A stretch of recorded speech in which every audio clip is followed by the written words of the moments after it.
Why are you a basketball coach? Love the game, man. I love the game, and I love the lessons that it teaches, and I love the opportunity to work with the younger people in implementing those lessons and guiding them, and I'd played it, seemed like all my life, and you play a lot of different sports, but that one I kind of get bitten with the bug with that, and then I was like, you know what? I got a little feel for this. I was like, let me see what I can do. How old were you when you fell in love with the game? Ooh. Probably like fifth grade when I first started playing organized. You play with your friends on the playground and all that, but then when you got organized and the rules and the refs, and you got to kind of learn how to manipulate and work your way around that, and I was like, this is pretty cool right here. And then I was a pretty good athlete, so I was like, I like the pace of it, the quickness, so it was good. It was good. About fifth grade, man, about that point. We're going to talk about a lot of lessons that you've learned Yeah. and that you've also been teaching as you've been coaching over 30 years. Trying to, yeah. Right? Yeah. You noted when you fell in love with the game, it was already teaching you lessons. Yeah. What lessons did it teach you early on? About discipline, about being disciplined, about using your abilities that you have, the things you have, you have them, then go to them and use them. You know what I'm saying? And then trying to learn new things. So all of that, but it was more about the discipline, man, the training. I remember I had some coaches when I was little, man, and I was little, and we did things today. It's funny because maybe they had names then, I didn't know it, but I had a coach, and I was in fifth grade, and we used to line up a bench, and it was a long bench that they had like in grade school, and I remember us jumping across it. And we were doing plyometrics, but I didn't know what plyometrics were at the point, you know what I mean? But we were doing it, and I just remember, after a week later, a couple of days, I'm like, man, I feel springy. I feel good, you know what I mean? And then some of the exercises we did, and that kind of bit me, because I've always liked training, and watching what it does to your body. It sounds funny to say, I love looking at bodies and watching people change their bodies and watching them work out, I always say, maybe I heard it somewhere, maybe this is me saying it, I don't know, but the body you came here with is not the one you got to leave with. You can always change your body, and the discipline that goes into it. That's more exciting really than games or anything else to me, so. You noted you played other sports as well? Yeah. Did the other sports give you the same feeling? No. What else did you play? Played baseball. Not to offend the baseball players, too slow. Played football. Even that was too slow. I didn't like the stopping, the huddling, the running, the play. I love the physicality of it, but it was like just too long in between plays. Didn't play tennis or anything, but all them other sports is too much stoppage. Basketball was coming and going, and then you had to be. You can play baseball and be a great fielder, but not such a good hitter. You see what I'm saying? You can play tennis and you're a great defensive, basketball, you got to go both ways. You got to play defense, you got to play offense. You know what I mean? You got to be able to handle the ball. To be good, we're talking.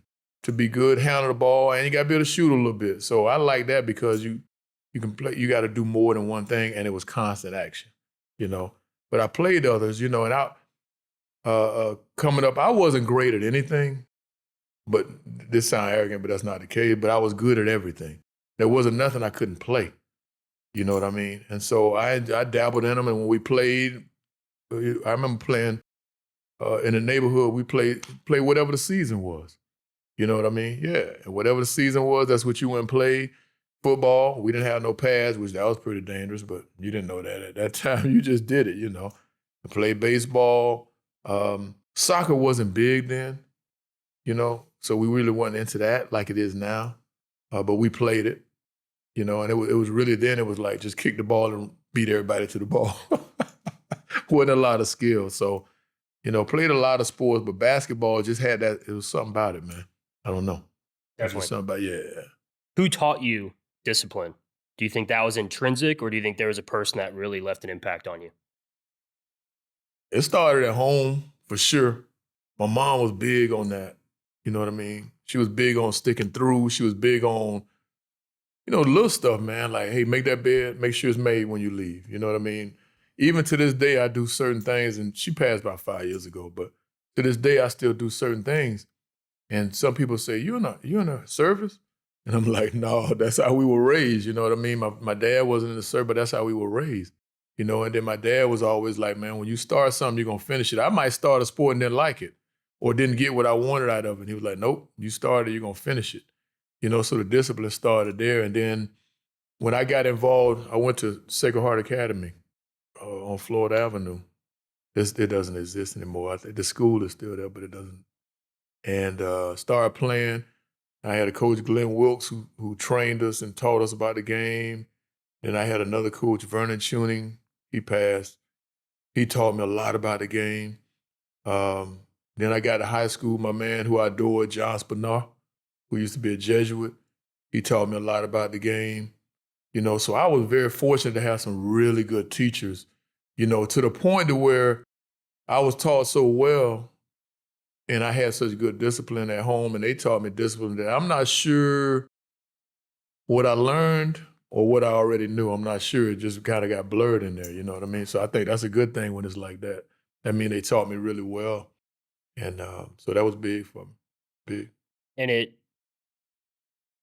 overflows to every other part of your life. Absolutely. It's difficult. Some people do it. It's difficult to just be committed and disciplined in one thing. Yeah. Some people do it. Yeah.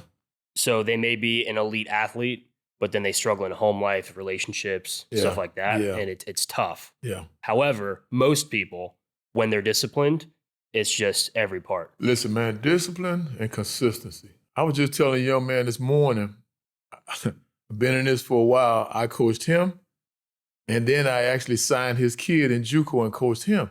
And we were talking about some things because we keep in touch, and he'll call me and say, oh man, what's going on? And we'll talk. And I was telling him, we got to teach these kids about consistency, being consistent with whatever it is you do, being consistent with whoever you are, being consistent with your attitude. And then that's part of the discipline and being disciplined. You know what I'm saying? Of course. And like I told him, I was like, I bet if someone would have come to you and say, what do you think Coach Jones would do with this? I said, you could answer it because I have been consistent with you. You know who I am. You see what I'm saying? And I think if that bleeds over into the rest of my life, I think that could help with a lot of problems that we have because people are not consistent. We are not consistent like we should be. And then when you're not consistent, you can't be disciplined.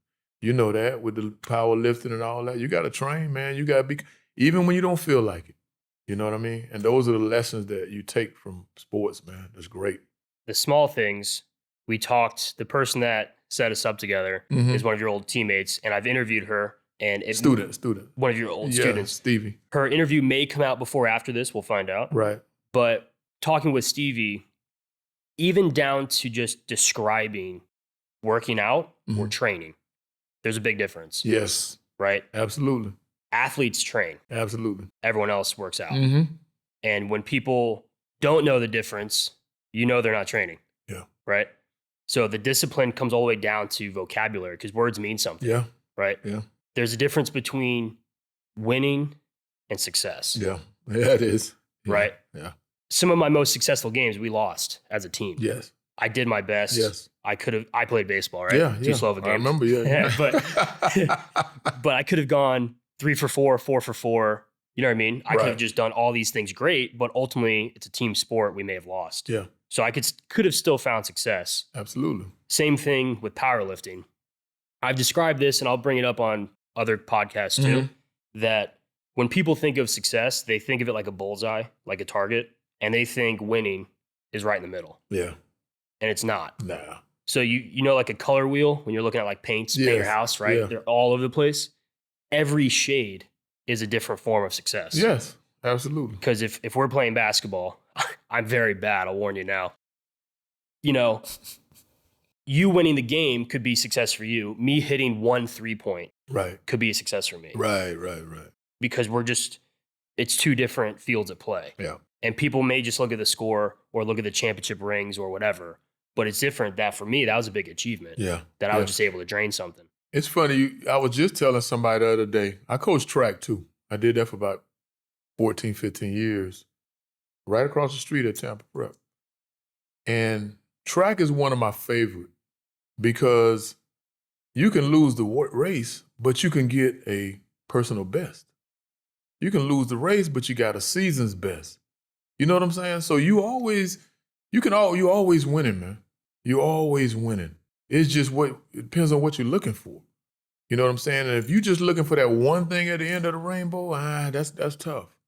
You know what I mean? So your winning is, and that's why I try to tell kids, you gotta set stages with this and win at different stages. And then if you get to the ultimate, that's cool. You know what I mean? But that's the only way that's gonna keep you in it. You know what I'm saying? Because you're gonna, sometimes even saying losing that's pretty strong. But I always say as a coach, man, I'm judged by that scoreboard. Nobody's here when I'm working with this kid. Nobody's here when we watching this kid progress, when the kid gets better. And it might not show up on the scoreboard, but that's all the fans can see. You see what I mean? So I start worrying about the scoreboard. Don't get me wrong. You want to win, all of that stuff, and you pay attention to it. But I'm trying to see how this kid progress. Are they better today than they were yesterday? And if I'm not making them better, then I got to get on my P's and Q's and make them better. I got to figure out how to reach that kid. And each one of them different. Each one of them different. Each one of them needs something different.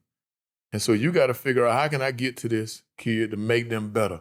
And then you got to get them, because they all been programmed that scoreboard says you're a loser. I'm like, nah, not necessarily so. Now, I'm not one of those that just says everything is just roses. Oh, it's funny. No, I want to win. I want to win every game, but I'm not going to beat myself up when I know I did what I could do this round or this game or this quarter or this. Now, how far can I go? Can I push it? Can I change it? Where can I go? You know, so. There's lessons in losses. Absolutely. Because if you just win every time, yeah, you have less opportunity to learn. Because you learn from the loss. Yeah. You don't always learn from the win. No. Sometimes your opponent just doesn't do well. It wasn't worthy to take you down. Right. Yeah. And what was there for me to learn? I didn't even have to do that well. Exactly. And I just happened to win. Exactly. Right? You learn more from losses, so it's way more powerful. Yeah. I know we had one phone call before this conversation. Yes. You know that I write every week? I've been writing, it's almost been 300 weeks that I've written every single week. Man, you do everything, man. I'm trying, right? And I think of it almost like an encyclopedia. I think of all these different ideas I've had, and I look back. Right. There's 300 of them now, almost 300 of them at the time of the filming. And one of them I've talked about micro and macro goals. Because when get into powerlifting, I've been coaching since 2020. People ask me, how do I achieve the national championship, the world championship, everything else, right? You got to start really small. Yeah. You got to have micro goals where each week you have successes. Yeah. And then that could lead to monthly goals. And, you got to have the small steps. Because you talked about earlier, if you're only looking at the world championship, it's tough, right? That's tough. A steep mountain to climb. That's tough. Everything's a failure if you don't achieve that. So you got to have wins along the way. Yeah. And to coaching track, both of us played team sports, basketball. You played a lot of sports. I was playing baseball. I was so proud to make a college team and to play in college, right? And then ultimately I was losing love for the game. But when I was playing college, I was defining athletics as having an offense and a defense. Yes. Because that was a sport that I played. Right. But when I quickly learned, I started powerlifting, from my old definition of athletics, I wasn't an athlete. And I didn't like that, right? Yeah. And then being open-minded, considering track athletes, there's no offense or defense, right? So that's not a good way to define it. So I had to learn that lesson. Yeah. So athletics to me in sport is having quantifiable data to determine a winner and a loser. So in track, it's time, distance, stuff like that. Cheerleading, there's a point system. Powerlifting, it's poundage. Boxing, you might not knock the person out. It might not be that clear. You're being judged by points and landing punches, so on and so forth. So it's different that when you have a sport that is no offense and defense, those wins are going to be determined differently, because it's not just like I scored more points, right? And it is about scoring points, but it's like you can't push the other person over when they're jumping hurdles or something, right? It's different. So it's important to Yeah, to learn those lessons. That stuff like that. There is offense and defense to me in all of it. Because in let's say golf, you're the offense, you do but the course is the defense. You know what I'm saying? Cool way to And look then at it. track, you're the offense because I got to get this time, but then the hurdles, you know what I mean? Or just the distance or you know what I mean? So it's like, you can find a defense in all of it. I think that's how I look at it. You know what I mean? And what I'm going against, what is that trying to stop me? Whatever the case may be. I guess my thought was I can't control the defense. There you go.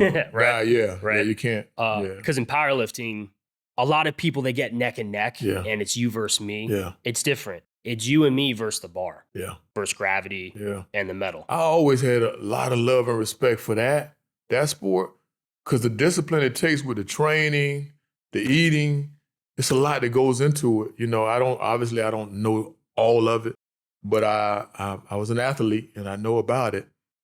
And I always admired that because of the physical grind and the mental grind, but then that's in all of the sports. It's got that in there, And I tell the kids all the time, man, sports is mental. It really is. Because if this ain't right, and I always had this saying, I don't want to say the wrong thing on here, but I always say, free your mind, your ass will follow.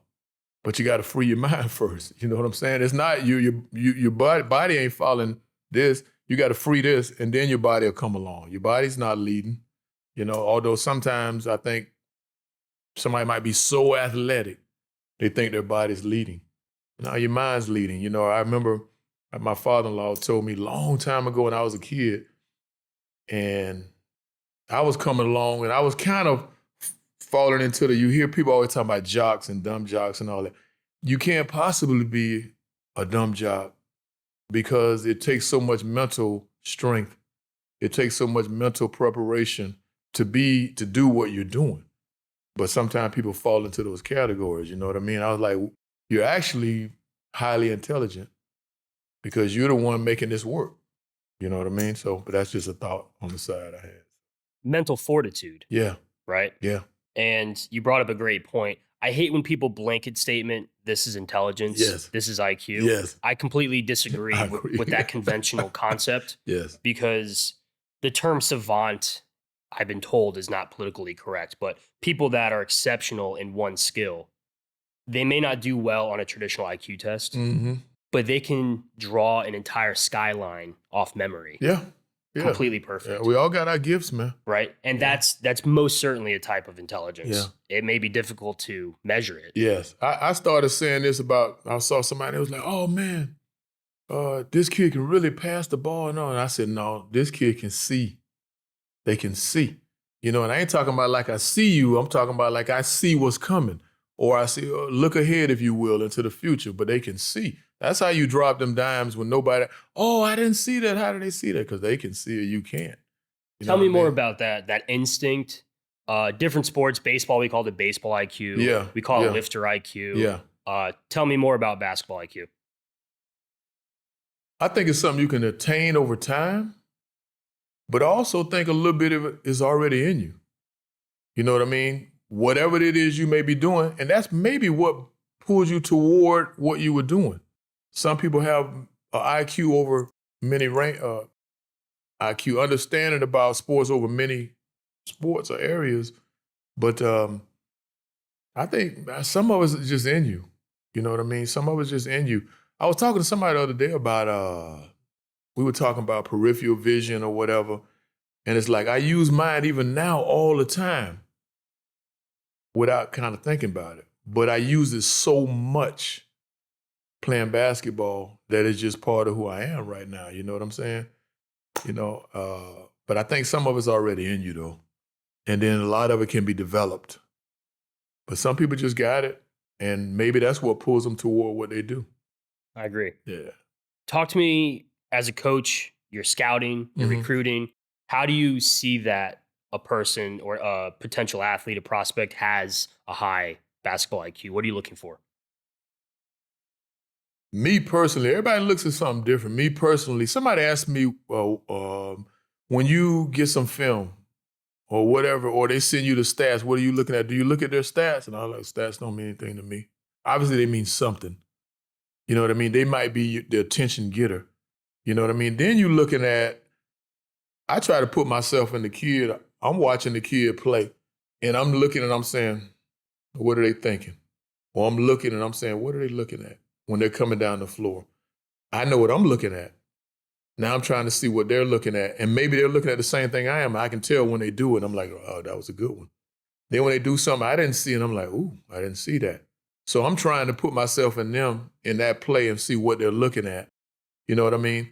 And then you look at a lot of little stuff, how they interact with the other players, how they interact with the referees.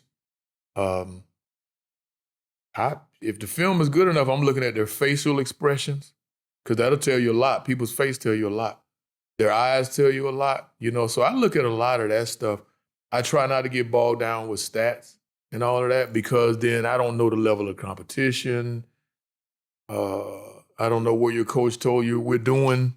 You know, I was looking at something and somebody was saying, oh, the quarterback is holding the ball too long in preseason camp. Then come and find out a couple of days later, the coach was saying, yeah, we were doing a drill where we know the play is there. Now I'm asking them to hold it an extra 3 seconds to string it out and make the receivers come back to the ball, stuff like that. So you never know what it is they're being taught or told. So I just, you know, I try to put myself in their place and I try to look and see what they're looking at. If they see what I see, that's a pretty good sign, because I'm a lot older than them, you know. And then if they see something I don't see, then I'm like, ooh, I like that. You know what I mean? So to me, that's what I like to do. I like to watch them, see what they're thinking, you know. Then, of course, you got to figure out how they would fit where you're at. Are they going to fit here? You know, and then, of course, you got to try to see what it is your head coach. I'm trying to think what he likes and what he sees. Now, eventually, since I'm there watching him, I'm going to like what I like. But I got to have something that he likes in this kid too. You know what I mean? So it's an interesting process. A vision. Yes. Right? Yeah. And you noted a bunch, right? And I completely agree. Mm-hmm.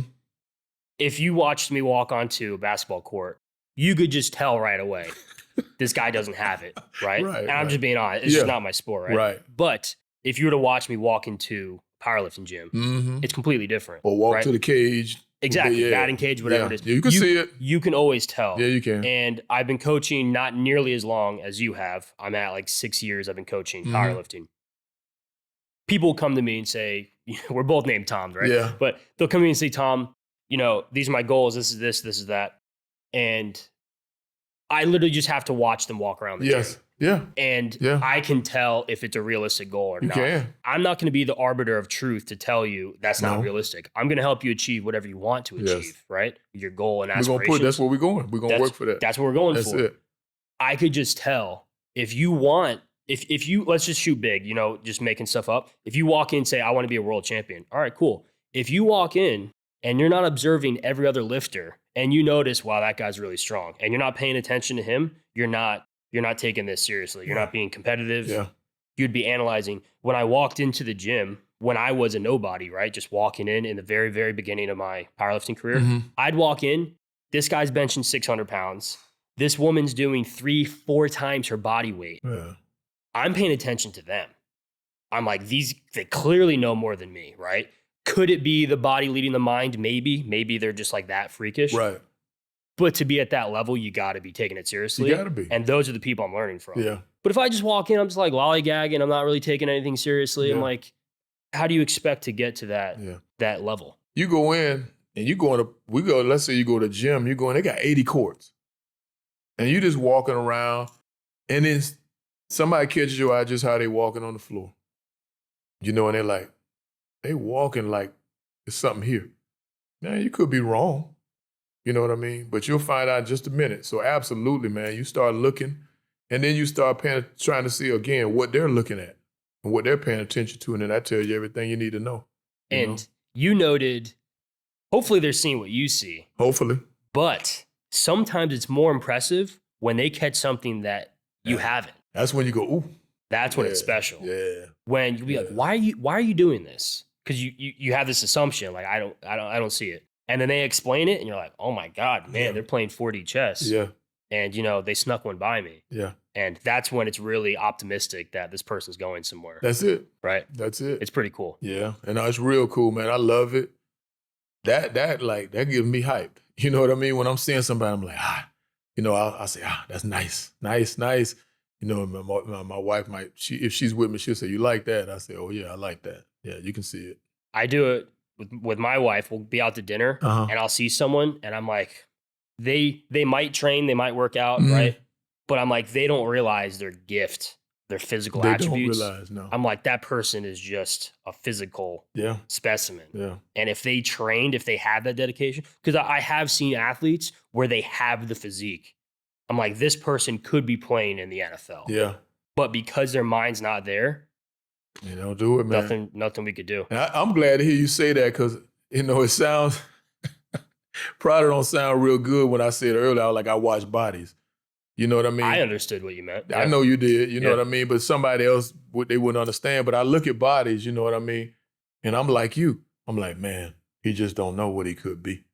You know what I'm saying? Or she don't know she could do this and make money or get paid, you know, overseas or whatever the case may be. You can see it, man. And the longer you do it, the clearer it is to you.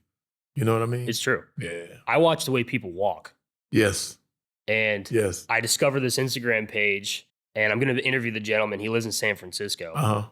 And I guess it's kinesiology, right? Yeah, how the body absolutely. moves. The study of human movement. And he's made videos. I'll link him in the description and the video that he showed videos of how Michael Jordan walked. And then he showed how other athletes in different sports, right? Michael Jordan, right? I said correctly. The way he walks was like a leopard. Yeah. Right? How like his feet, it almost looks like they overlap, but he's just so athletic, right? So poised. And then you'll see other athletes that do really, really well. They're very successful, but they're like duck-footed. And it makes you question, how are they that successful? Listen, it's funny you say that. I remember being a kid and I used to look at John Elway. And some of the young people probably don't even know who that is, but I don't know about his shoes. Yeah. Right? Yeah. And I used to see how he walked. And I was like, hey, that dude's a stud. I said, but he's just like, it was weird. But then I watched LeBron James and his feet are out like that. And I'm like, how is he that good? Yes. Right? Yeah. And it's crazy. And the Instagram videos have described the two. And you can just look at the anatomy of people's feet too, and how their shoes wear out. So as a strength coach, people think I'm nuts. I'm like, go get your shoes. Or I'll have them train with no shoes because I want to see how they're moving. Yeah. People don't realize so many people just walk wrong or poorly. Yeah. Especially when they're lifting too. Yeah. I bet. A very valuable lesson that I learned from coaches before me were I can ask, could I give you a piece of advice? I ask. I'm not just walk up and just throw stuff on you because you might not want it. You might not need it. So I'll ask, can I give you a piece of advice? They think I'm going to give them this like 3,000-year-old Chinese wisdom, right? Yeah. And they're like, what is it? What could I be doing better? I'm like, take your shoes off. Yeah. Your shoes are messing you up. Yeah. Because different sports, right? But the way I describe it for powerlifting, you're not going to build a bridge on a trampoline. Yeah. Right? So if you're wearing running shoes designed for movement running, why would you wear that when you're squatting? Yeah. Because we're not running. No. We need to be planted. So I'll have them take their shoes off and then teach them how to use their foot. Yeah. But when we look at their shoes, we can tell how their wear pattern is. And it could be really good. It could be really bad. Yeah. And then hopefully they're consistent. Yeah. I've worked with athletes where they have pain on one side and I'll just be watching them do stuff. They're always leaning on the right. They're always slouching the way they sit. And then I'm like, show me your shoes. And their right shoe is just flat, worn out, right? And I'm like, well, that's your problem. Yeah. Then you're going to have problems in the hips and so on. And I'm laughing because I'll look at all of that too. You know what I mean? And sometimes I say, you need some more shoes. They're like, oh, I just got those. I was like, yeah, but you don't need those. They ain't working for you. You know, and I'm like you too. We'll do something. I was like, can I tell you something? You know, because I want you to hear me, but I need you to okay that. To be open-minded to receive it. That's it. Not just to not ignore you, right? Exactly. So tell me more about that. You know, I learned, man, a lot of times over the time with these kids, you almost have to trick them into learning and getting better. You know what I'm saying? How do you do that? How do you accomplish that? I'm trying to think. Sometimes you'll tell them, oh, okay, I'll tell somebody, listen, I want you to do this move right here, boom, and this is the signal when you can do it or whatever. And so they'll get ready to, we'll work on it. I take everything away from them. And then they're like, well, I can't do the move. I was like, then you got to ad lib and go the way that's free. So then they'll go the way that's free, all right? Now, we talked about going to the right or whatever. Now they'll go the way that's free. Now, I'm guarding them. I won't take away the left. I'll play them straight up. Now they'll go whichever way they want because now all you did, you just open it up in their head. Listen, I can go wherever I want to go, but here's something to help you. I don't know if that's a good example, but I like to teach them to think on their own. You got to think on your own. I'm going to give you the keys to the house. I can't open the door and show you how to put the key in. There's a key and there's a keyhole. Well, not no more, but they got all kind of ways now. But yeah, lead a horse to water. Yeah, can't make them drink. Yeah, right? all that stuff. You know what I mean? So I don't know. You almost have to trick them, man. It's kind of like too when you train, and this is nothing earth shattering or new, but they'll say you get them in track. Well, I just want to run the 100 and 200. Okay. So then we'll spend our time running 200s, 300s, and 400. It was like, well, I just wanted to run the 100. I was like, yeah, but I need everything in that 100. So I need you to be able to run past that 100. I need everything in that 200. I need you to be able to run past that 200, And they don't get it at first. But then after a while, they just fall into place because not only did you kind of lead them into it, but you got their confidence. You know what I'm saying? Because once you got a kid's confidence and they believe in what you're teaching, now we can do some things and we can get the most out of them, And I've always been big on just trying to figure out how to get the most. Might not be championship level, but if I can just get the most out of them, then we'll worry about everything else will take care of itself. The wins, the losses, but I just need to get them ready, get to the highest level they can get their mindset right.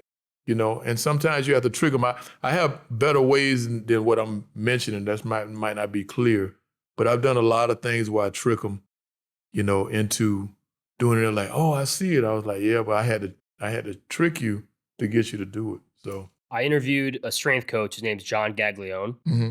He's pretty well known. He's coached some really well-known powerlifters, right? And he described it. I made an Instagram reel out of it. People can go back and find it. A successful cue gets the athlete to do what the coach wants them to do. Yeah.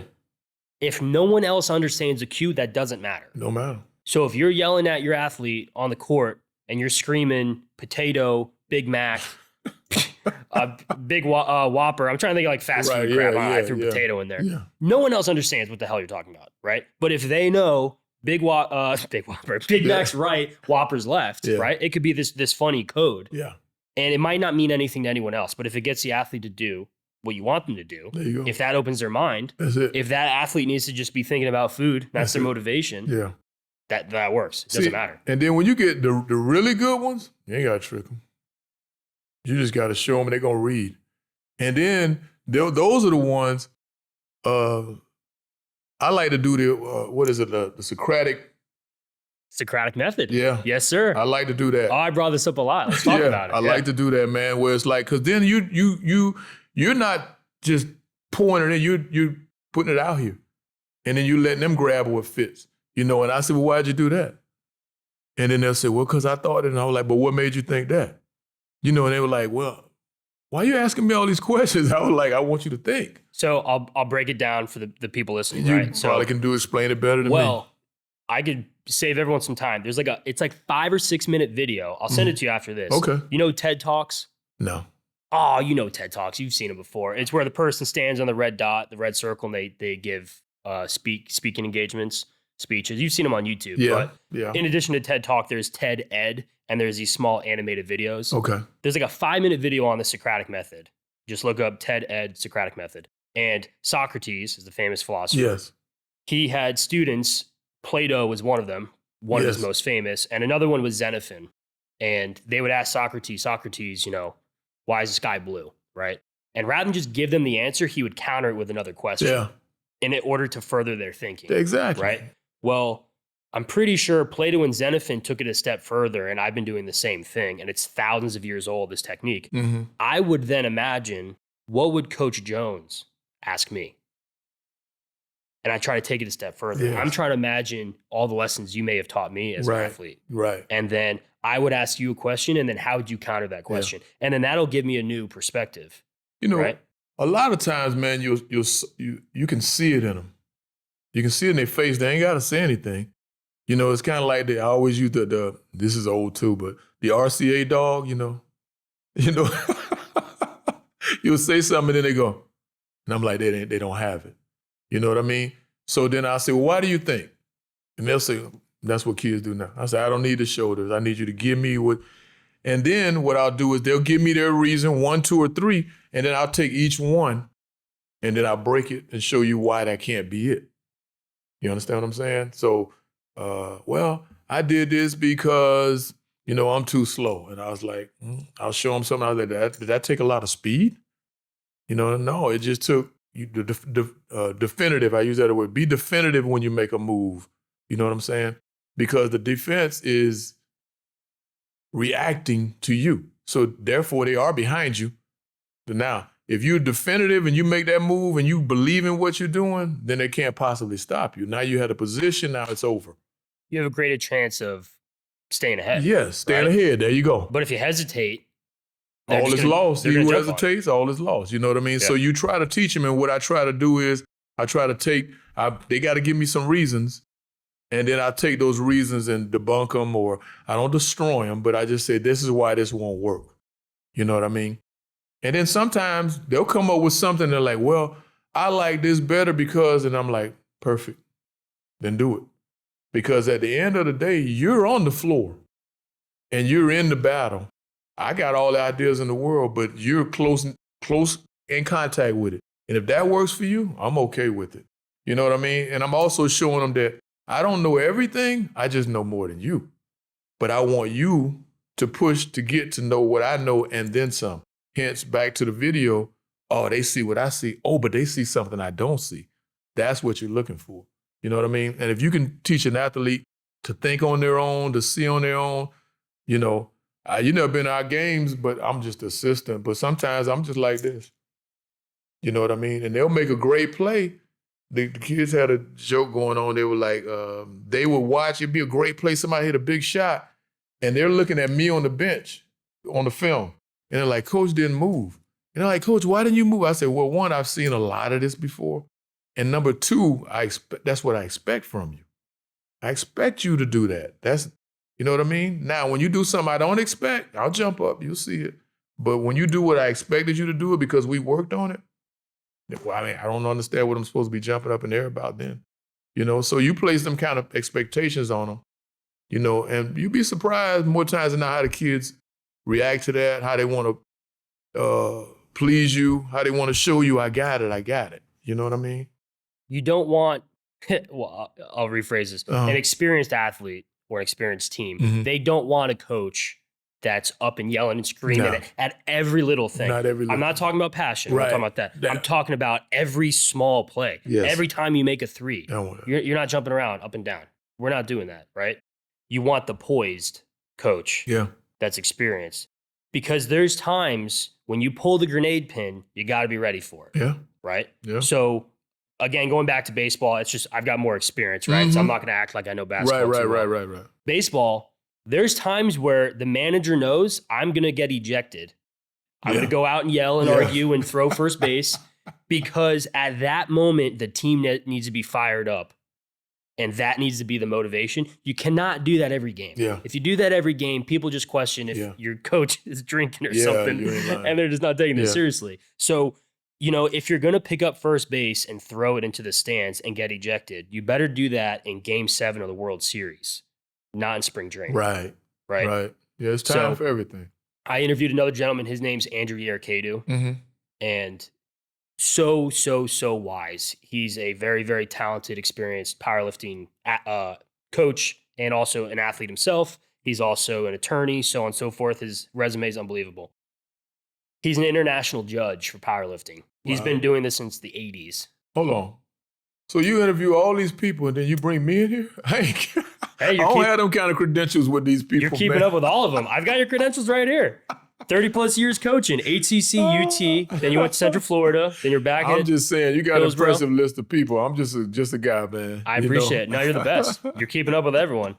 So watching Andrew Yerkadu, when he's a judge, it's so funny. I just saw him recently at a competition, and he's just like you described, just 700 pounds, and that's it. He's seen this thousands of times. He's seen thousands of pounds, 1,000 pounds at a time, so and whatever. Show him something crazy, and wow, I didn't see that one coming. And he's probably looking at it and saying, if they did this, they could add a few pounds of that. If they did that, you see what I'm saying? Yeah. Won't use any names, but if someone's feet were a little more forward, it may be, quicker. So tell me a little bit more about, we talked a lot about mindset. When you have that athlete that's shrugging their shoulders, looking down, and they've got that look in their face, it's not a good one. Yeah. How do you mold that? What do you do? A lot of times that one, it's a little different. They need some love. They need some love, man. They need to tell somebody, listen, my man, or listen, young lady, I see a lot in you. You know what I'm saying? And we can get it, all right? But you got to open your mind. You know what I mean? And you got to decide if you want this or not. And if you want it, I'm your guy. And if you don't, I'm still your guy, all right? But then we got to change our direction and how we're going to do this. You know what I mean? And so it's just love, man. Especially with the young kids. But they're all young to me, even the college kids. So I'm going to stop saying young kids. But sometimes they just need some love. They just need a little direction. They just need somebody to believe. You know what I mean? And the more you believe, the more they start believing. And the more they start saying, you believe that? I'm like, yeah, I believe it. I'm the one, I told you. You know what I mean? We had a kid here a couple years ago when she came, and she was at a D1 and things didn't go well and she didn't play. And she sat and she sent some video, and all she had was practice video. But then you start looking at the practice video, and I'm seeing first teamers in the practice video. And I'm seeing the guys' practice team. And she's killing it. So show it to coach. Coach looks at it, let's take a flyer, bring the kid down, because we like the size, the length. Kid comes down, has the best workout I ever seen. Guy, girl, because I've coached both. Best workout I ever seen. And then she said, how did I do? And I go, how'd you do? I go, I think you earned a scholarship. The kid was all excited, but I knew from that moment, this might be one of them kids that they just need somebody to believe in them. And it took a little while when she got here to get her going, and then she started going and she started producing. But when you get that one like that, and they're like, I don't know, they just don't have no confidence. A lot of people can walk around like they got confidence, but they don't. And you have to be able to see that. You have to be able to tune into that. Again, whatever they need, that's what you got to be. That day you might have to be the priest. You know what I mean? And listen to the confession. That day, you might have to be the taskmaster. You know what I mean? That day you might have to just listen. Whatever it is they need, to me, that's a good coach. That's me. Because I know coming up as a young man and some of the ideas and thoughts that I had and what people did for me, so I try to be, I'm not going to say all things. I just try to figure out what they need, and I supply that as we try to get to whatever that long goal may be. Maybe it's just, when I was in junior college, it was just getting them to get 2 years of school in and get their AA when they didn't even dream about anything except playing basketball. Then, next thing you know, they got a scholarship, might be D1. I had a bunch of them go D1, might be D2, might be NAIA. But they didn't think that was going to turn out to that. But they end up getting a degree. Now you see them somewhere. I saw a young man last week in Mose. And he came up to me and he just looked at me and he smiled. It's been so many, I couldn't quite remember his name at first. And I just said, my man, and we gave him a hug, and he said, I didn't play much. He said, but you gave me a chance as a walk-on. He said, and that changed the direction of everything. And I was like, wow, I kind of thought about it. Even though I know that's what I'm trying to do, you know, to hear somebody verbally tell you that, you know what I mean? He's like, man, I'm married now. I've been married 5-6 months. You know, we think about starting a family. I went ahead and got my degree, and it was like, I'm like, so he didn't play much. You know, he was an okay player, but he won. We won. Chalk it up. You know what I mean? And so that's to me, that's what it's about, man. Just changing their mindset, getting them pointed in the right direction, leading the horse to water. And them drinking, because I told him immediately, he said, you know, man, he told me that. He was like, I changed the direction. I said, yeah, but I said I had other walk-ons, and they didn't do that. I had other walk-ons, and all they did was bitch about playing time. You never said a word, but you kept working. He said, yep, and you kept driving me. You know what I mean? He said, you give me a chance here or there in this game, and I might do all right, but he said, you knew I wasn't good enough. I said, I ain't gonna say I knew you weren't good enough. I said, but I knew some other people were better. You know, I said, at that time, the point was just to get the most out of you. And I see what we've accomplished, what you've accomplished, you know, and I said, I thank God for that. So that's what it's about. The most lethal player on a team is often the player in the bench that never stops training. Yeah. Often. Not every time. Yeah. Often. Yeah. So when I made a college team, I played at Pasco Hernando State College. Before that, I was a pretty big fish in a pretty small pond, right? And obviously college gets bigger and bigger. You're getting dogs. We had transfers from Purdue. We had guys coming in, right? And I wasn't getting much playing time at all. And as time progressed, I slowly lost confidence in myself. Yeah. And I was no longer putting in the It hours. happens. And that was breaking me. Yeah. And it was a very important lesson we talked about earlier. You learn more from losses. Yeah. That was a loss I needed to have. But see, you took that as a driving force. You got some out there, they take that as I quit, I lost, I can't make it. You see what I'm saying? That's the thing. At that time, that's how I was taking it. I decided, I tried transferring out. I had some offers that I wasn't willing to accept far out of state. You know, I didn't want to go to West Virginia, whatever. No. Yeah. So at that time, I was defeated, right? And I had to learn that lesson of I can't give up my self-confidence. Yeah. But if that didn't happen, I would have never found powerlifting and had way more success. I'm a way better powerlifter than I was a baseball player, right? Yeah. But at that time, that was a lesson I needed to learn. If I kept that dog mentality, right, the Kobe mentality on the bench, I may have had further success.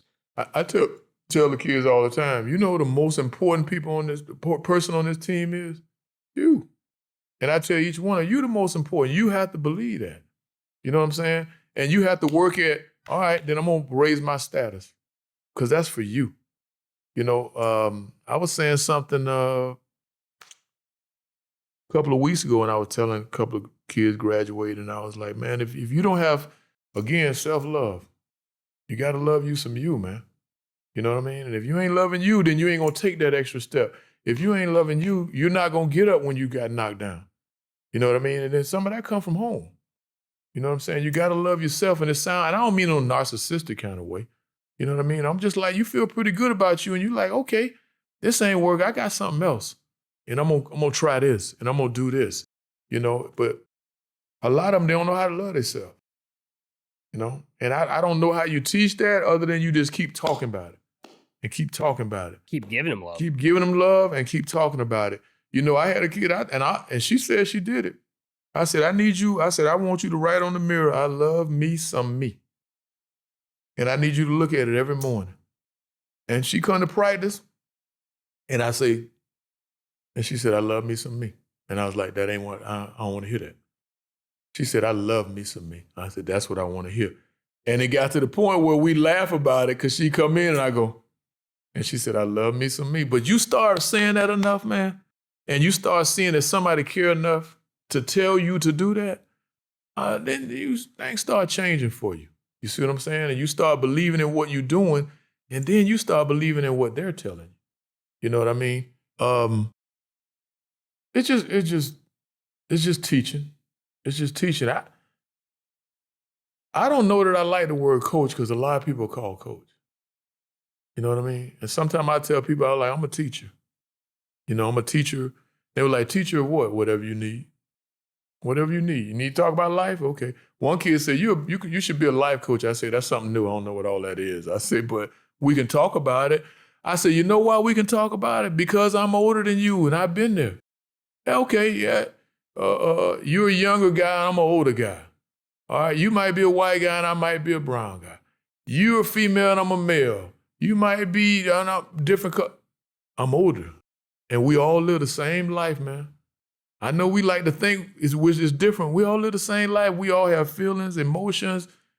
We go up and down. We question ourselves. And we all need somebody at some point, you know? And I was like, when you feel like you got somebody in your court, you can do a lot, man. You can do a lot. And so I just try to be whatever they need me to be. And that day, that might not be a basketball coach. It might just be somebody that's, they'll say, well, I did this, and they're telling me stuff sometimes I don't want to know. And I'm saying, okay, now listen now, I don't know. I'm not a judge of nobody.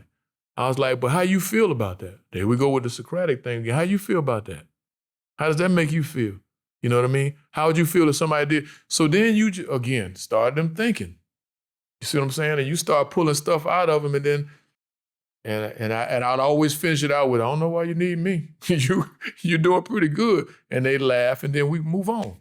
You see what I'm saying? But it's about making them feel good about who they are, making them be able to trust who you are by being consistent with them. And then that's how you trick them. Then you can teach them things. See what I'm saying? You start talking about basketball, and sometimes I had one of them tell me, they were like, are we talking about basketball or life? I'm like, I don't know. Doesn't matter? I don't know. What do you think we're talking about? Because it's all the same. It is your life at this moment. You see what I'm saying? So I don't know if I answered your question. I went way out somewhere. That's what I do. But that's why we're here. Right? That's exactly why we're here. Yeah.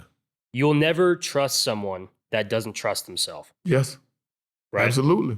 And it's really important. I almost need to say that more than once, right? Why would someone trust me if I don't even have my own self-belief? That's it. It's very important. And I've written about it. I've talked about it in other interviews where a strong castle requires every brick. Mm-hmm. You can't just be skipping places. And when you talked about the player you ran into at Moe's, their best may not have been the star player. No. However, their best may have been a pretty good rebounder. Yeah. And someone that's good at passing. And that's what you And they may be pretty good at defense. They're not scoring, but they're preventing the other team from scoring. And that brick is required to have this really strong castle. And that kid was a dog. Not a basketball dog, a life dog. He wasn't giving up on nothing. He wasn't letting nobody make him feel like, oh, you just a walk-on. You know what I mean? And anybody, we doing this drill. We can't get this drill right. We can't stop him. He was like, I can stop him. Go stop him.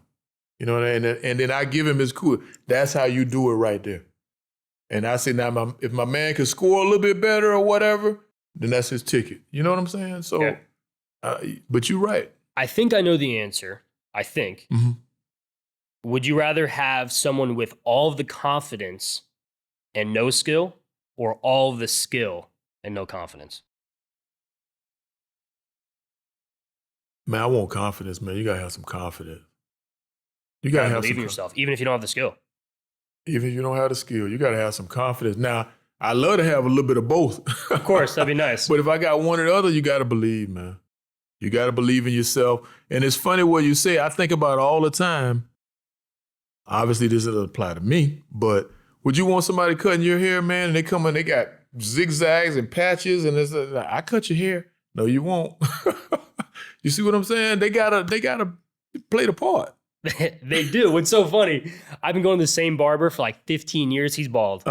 So, but that's all right. He proved himself. Oh, he did prove himself. There you go. But what's funny is like, you don't have to judge him by his own haircut. No. Thankfully. Yes. Because he's got the skills. And that's why I've been with him for 15 years. I've been with him since high school. Yeah. Right? He's definitely proven That's why I see some of these guys and they had some of these haircuts and I was like, you should have let me cut that.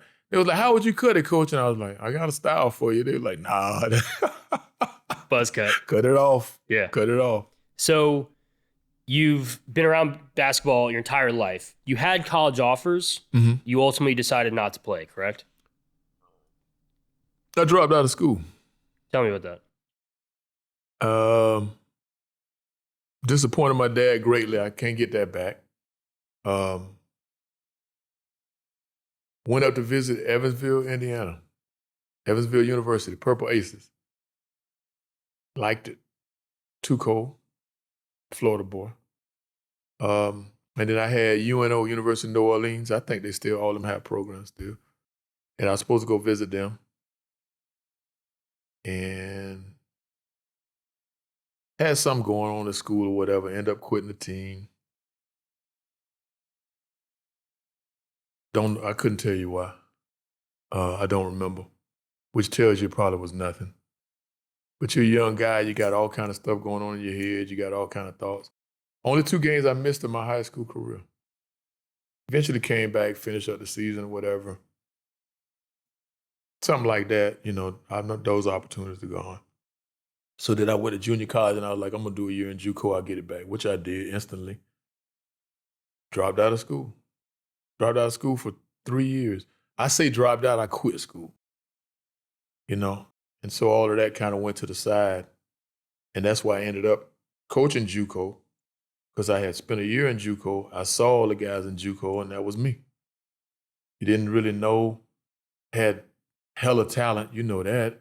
Just because you're in JUCO don't mean you're not talented. It's hella talent.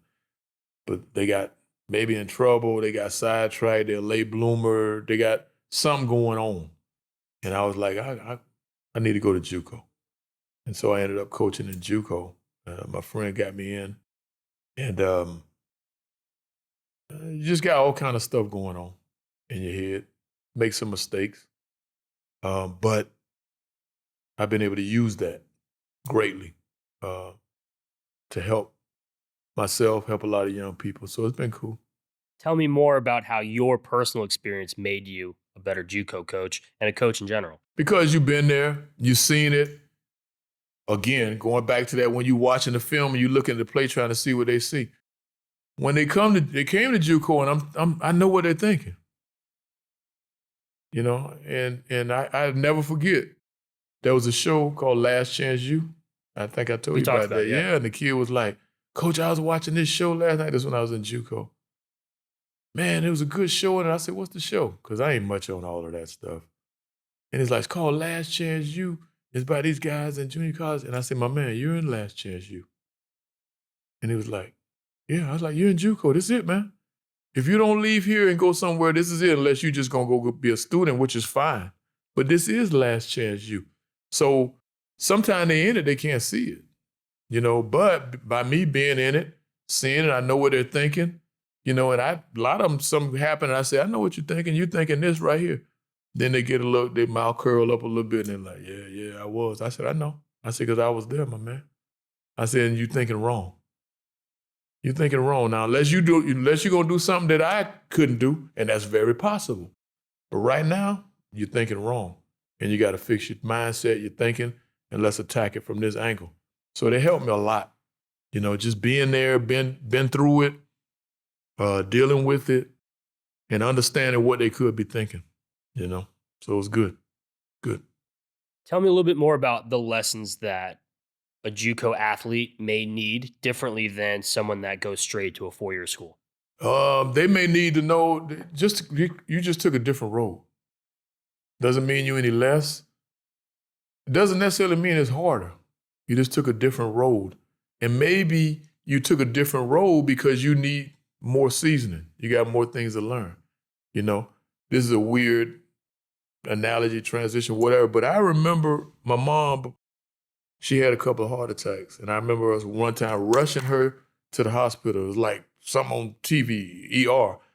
They got her, we're running down the hall, and then they stop at the doors, and I can't go in. And of course she had to get a stent and some other stuff. And I remember asking her once, I said, man, you like a cat, man. You got 9 lives. You keep going and go. And I remember her looking in my eyes and she saying, you weren't ready. She said, I can't go nowhere yet. You weren't ready. And I was like, what? And I think back to that all the time. Sometimes you just ain't ready.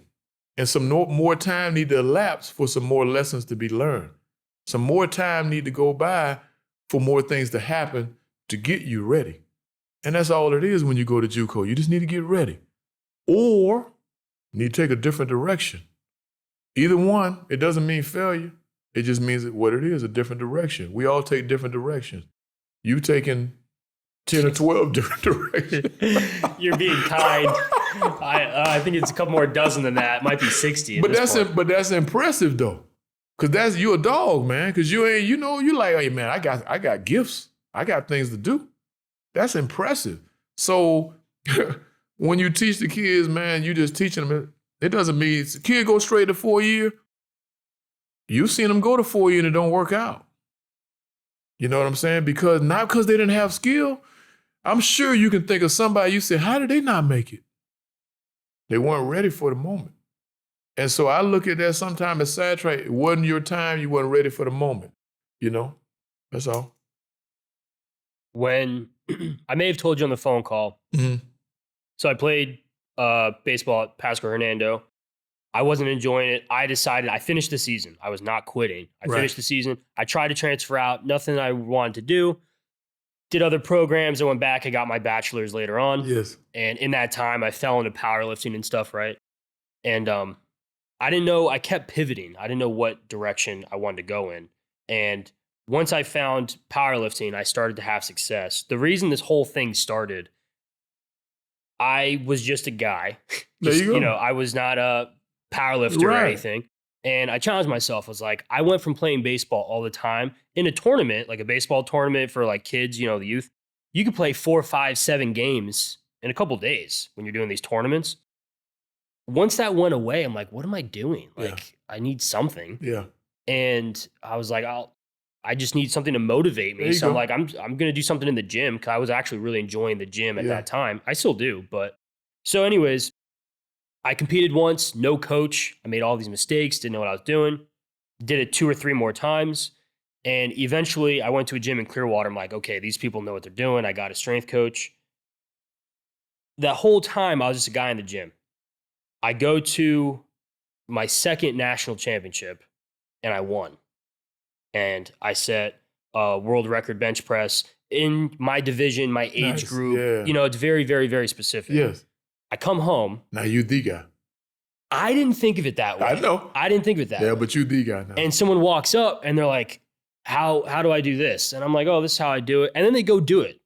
And I'm like, last week, anyone could have asked me the same question and you wouldn't have even cared. I don't even know why you would have asked me that question. Yeah. So that prompted me. I'm like, okay, I'm going to start writing, because my thought was, if people are listening, I'm just going to start talking. Yeah. That was my thought. Yeah.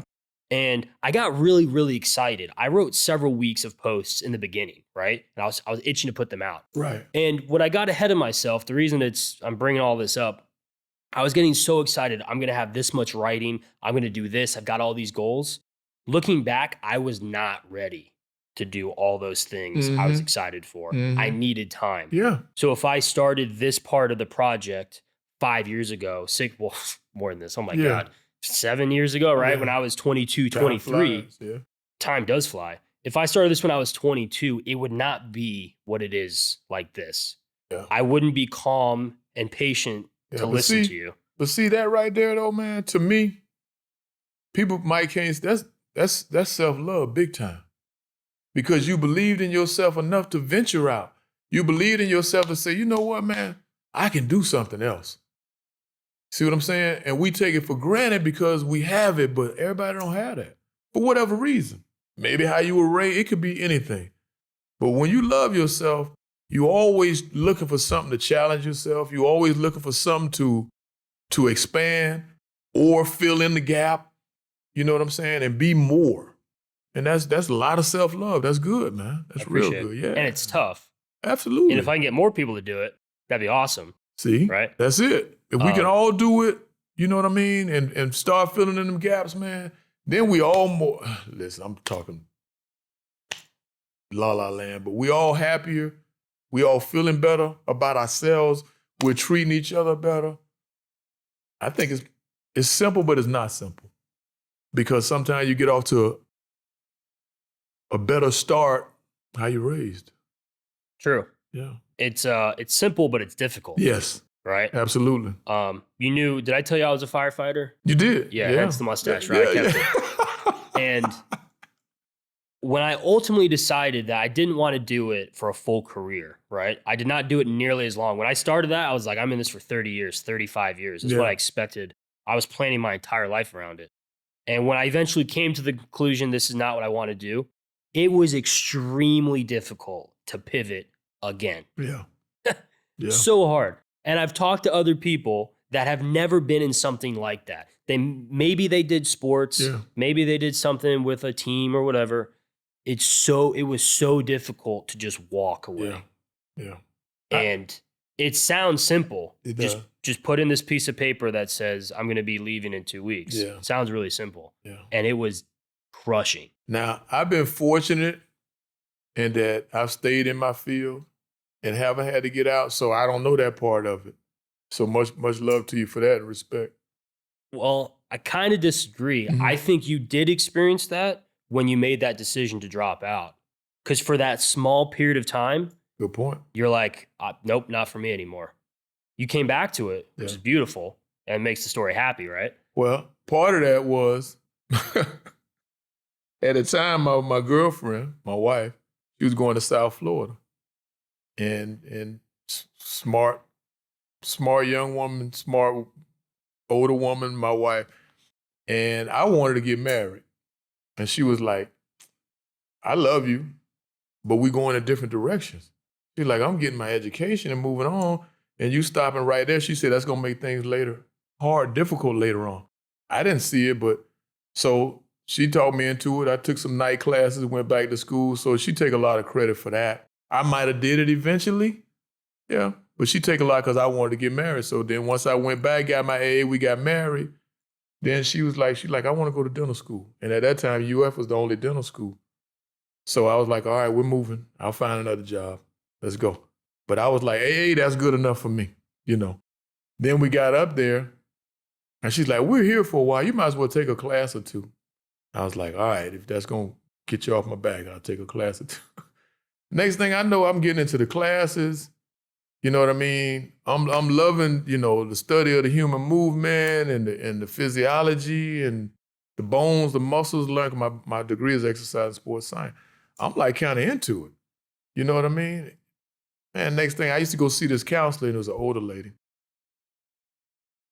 And she may be passed by now. And she was like, I'm going to put these classes here on the paper, and you just take them. And I totally just gave myself over to her because I was like, I don't even know why I'm here. I ain't even that into it. But I'll start getting into the classes. I go in one day and she goes, you need to sign up. I go, what now? For what class? She goes, your degree. I said, what? She said, yeah. She said, you got your degree. And that's how it happened, man. And I was like, wow, I that's not what I was looking for, but she gave me the little impetus, little push. I found a love of something, and then next thing you know, I'm here.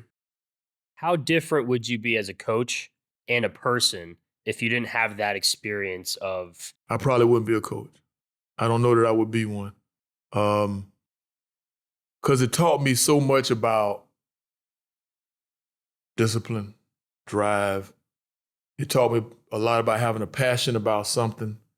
It taught me a lot of things that I had inside I wasn't sure about, that I didn't know I had, And then over time, even as a younger man, I'd say some stuff and some people like, oh, that's pretty good. That's pretty wise. And I'm like, man, whatever. That's my thought, And then I kind of find myself that way, So it was cool. What made you pursue coaching? Because of the coaches I had when I was young, and they taught me so many good things, and they were such good people to me. You got to understand, it's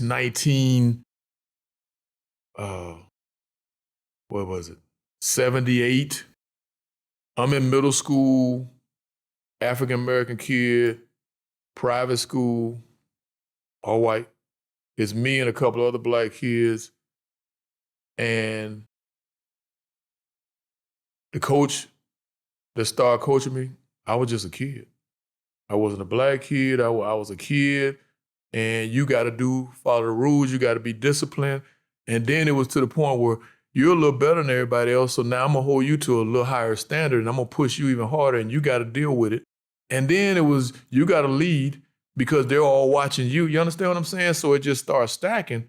And at that time in my life, in the 70-something, man, you know, to have a guy that different from me, from somewhere else, wasn't my dad, and took interest in me, you know, and I was like, man, this dude had an impact in my life. And then I was fortunate, I ran into a couple. And I was like, I want to have that kind of impact. That's what I want to do. And I want to have that kind of impact on people. And I want to make a difference in somebody's life. And so, you know, they didn't have to. At that point, they didn't have to, you know, and I was at private school, fortunate too for the nuns at the school and all. I didn't go for free.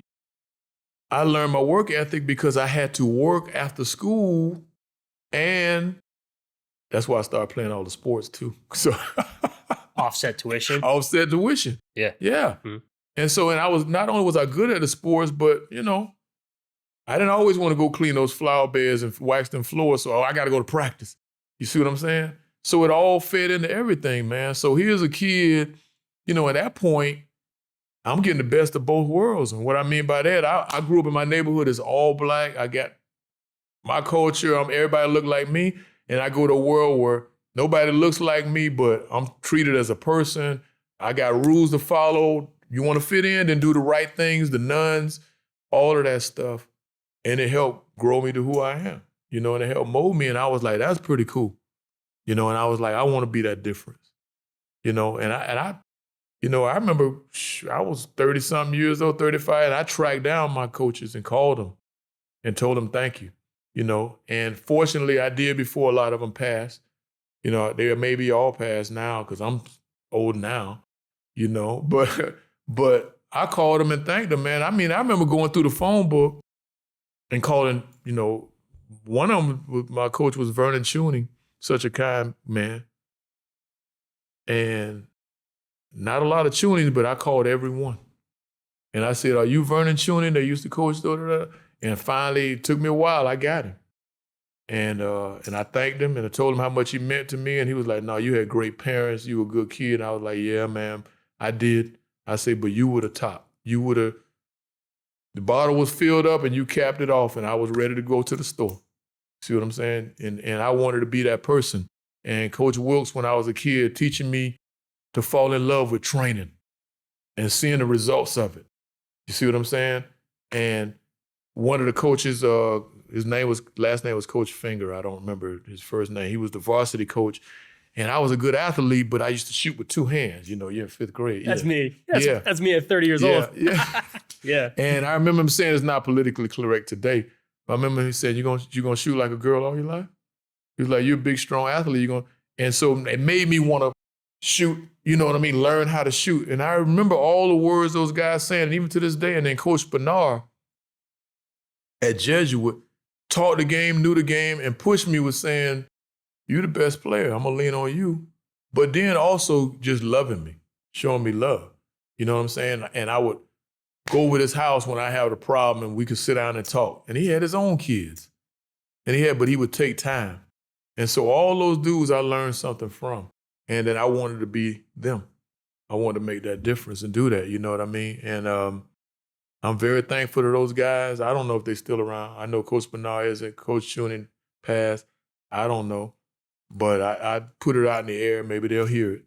You know what I mean? So 48 years later, and that impact is still as strong as it was 1978. Yes, sir. Right? Absolutely. And you never forget it, man. When somebody believes in you, that's why I say when you show a kid you believe in them, you never forget it. You never forget it. You know what I mean? And again now, people don't want to hear this these days, but you a black kid in an all-white school them days, you know, you don't know how they're going to treat you. You ain't sure. That's my thought process. You ain't sure.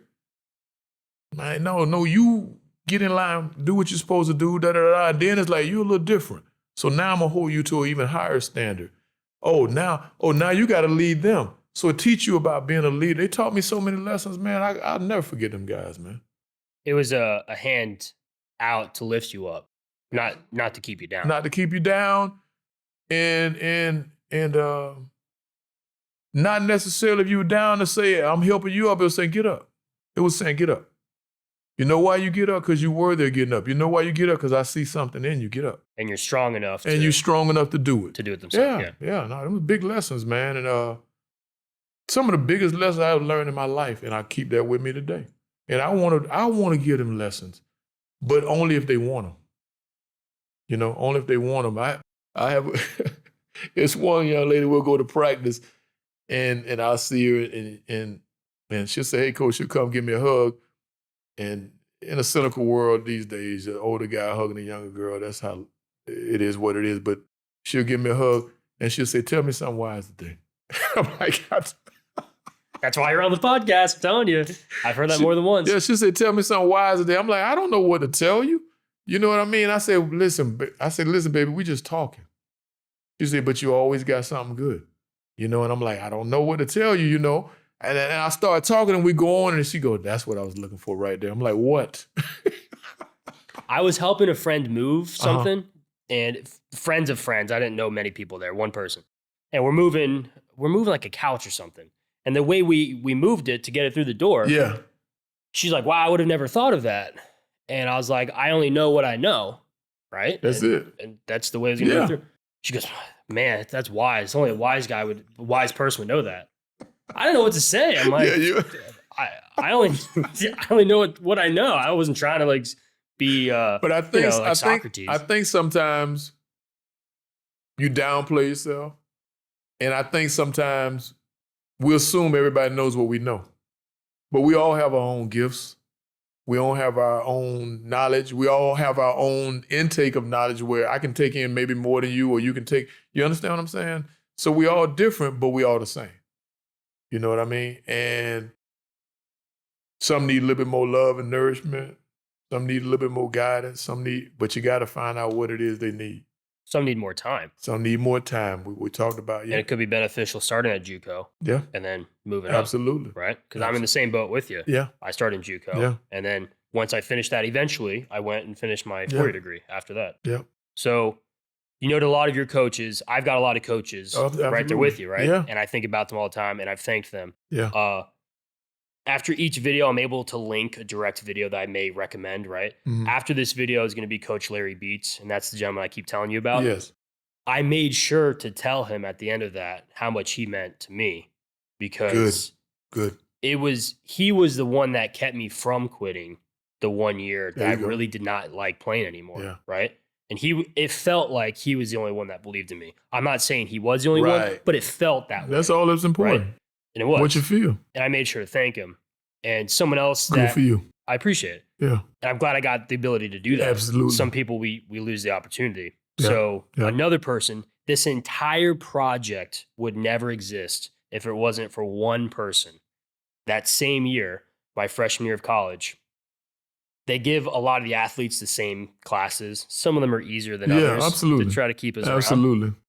They gave me, I really excelled in school. I did really well. So I didn't need easy classes. I'm just being honest. But they gave me this class, and it's called Individual Discovery. And I remember asking the guidance counselor or the advisor or whatever, I'm like, what does that even mean? Yeah. They're like, it's an easy A. We have there may have been 20 students in that class. Like 14 of us were athletes. It was like a third of the baseball team, you know, several volleyball players, several basketball players, several girls in the cross country. And you could just imagine how goofing around it would be. People weren't taking it seriously. We walk in, first day of class. I remember exactly the room and everything. We walk in, the professor's seated in the corner, big, heavy set, jolly white guy. I describe him like Santa Claus, big beard, just like heavy, just sitting there, very bright. And obviously when we came in, he sprung up. He had, you know, a lot of energy. And his name is Professor Robin Yates. And I took every class seriously. You know, like I'm here for a reason. Right. And I was not on athletic scholarship. I was on academic scholarship. So they gave me a full ride academically. There you go. And I'm not going to waste the money. No. I want to, you know, I'm Absolutely. here for a reason. Absolutely. Guys are skipping class, you know, MLA format, APA format. You know, they're making it 3 times spacing, and like it's supposed to be size 12. They're making it 14. I'm like, guys, can't we just like do the assignments, get it over with? Because the more you're pulling teeth, the more they're going to make it worse for you. Just do it right the first time. The reason I bring that up, we were challenged to write, it was like a haiku or something. And I want to see if I still have it. And he kind of gave you a prompt of what to do. And it was like maybe something that you like, something that you fear, you know, and it's like a haiku. It's short. It's like 10 lines. I write it. We come in the next class. He reads one paper that was submitted to the whole class, and he reads mine. And I know I'm just going to get mutilated by my teammates. It's going to be made fun of, right? And he reads it to the class. I'm like, oh, God. And after class, he pulls me to the side, and he goes, you showed your hand. I understood exactly what you wrote. Because before that, I really did not like writing. It was probably my least favorite subject. I really despised it. Yeah. And he's like, you kind of showed me what you can do, and I need this every time. Like, you can't really slack off from here on out. And he, you know, he lifted me up just like the coaches and professors you talked about. I see you. He was the first person that truly believed in my writing and really encouraged it. And the end of that class, we had to write a memoir. And there was no word count. There's no word limit. Yeah. I wrote like 14 pages. It was the longest thing I ever wrote. Wow. Right? And because he encouraged it and he genuinely cared. And he saw not only my potential, but he saw the gift that I was starting to have. Right? Yeah. And if that didn't happen, I don't think I would have started writing every week. Yeah. And now it's been 300 weeks of consecutive writing. All to take a little encouragement, man. You know what I mean? To bring out your gift and more so to just help you recognize it. Sometimes you can't recognize the love. Yeah, the love. And I called him years ago to thank him because I'd only seen him a couple times. He was one of the few professors that I did ask to write letters of recommendation when I was trying to transfer out, and he did it. Nice. And he made me promise one thing. He says, I will write the letter, but you got to promise me not to read it. I just had to send it out. I said, okay. So to this day, I'll never know what he wrote. Right. Hopefully it was good. Oh, it was good. I'm sure. And when I called and thanked him, he was definitely caught off guard. Yeah. Just like I'm sure how people thank you. Yeah. And when you called your coaches, they weren't expecting it. No. Right. A lot of people don't do it. They don't. And he did pass away a couple years after that phone call. I called him. It was since 2020, within the last 5 or 6 years. And but you were glad you got him, though. It felt like a weight off my shoulders. And I didn't feel guilty. No. I was thanking the guy. No. And it just I felt so much better. Yeah. It was a very unique feeling. Owed him that. You know what I'm saying? You owed him that. And believe it or not, that empowered you more. And that's that weight you felt coming off of you. That empowered you more to go and do more. You know what I'm saying? And now his memory is strong and alive in you. No, that's cool, man. And if he didn't do that, like I noted the writing, but none of this would have happened. Yeah. And now, at the time of this filming, it's just under 300 weeks. It'll probably be 300 by the time this interview comes out. Yeah. 300 weeks of writing. And at this time, over 65 hours of interviews I've already published. Nice. And they're going to be around forever. So people, your former athletes and students and children, grandchildren, they're going to be watching this and learning from it. And if that one guy didn't believe in me, might not have happened, right? Yeah. We'll talk a little bit more about coaching. Mm-hmm. You've been a head coach at different schools, different organizations, and you're an assistant here. Yes. Tell me your role as an assistant compared to a head coach. Always say you got 2 chairs. That's a head coach. That's assistant coach. That's a long way over there. It's a long distance.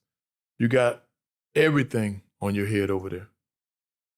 So I said right here, as assistant, my thoughts are,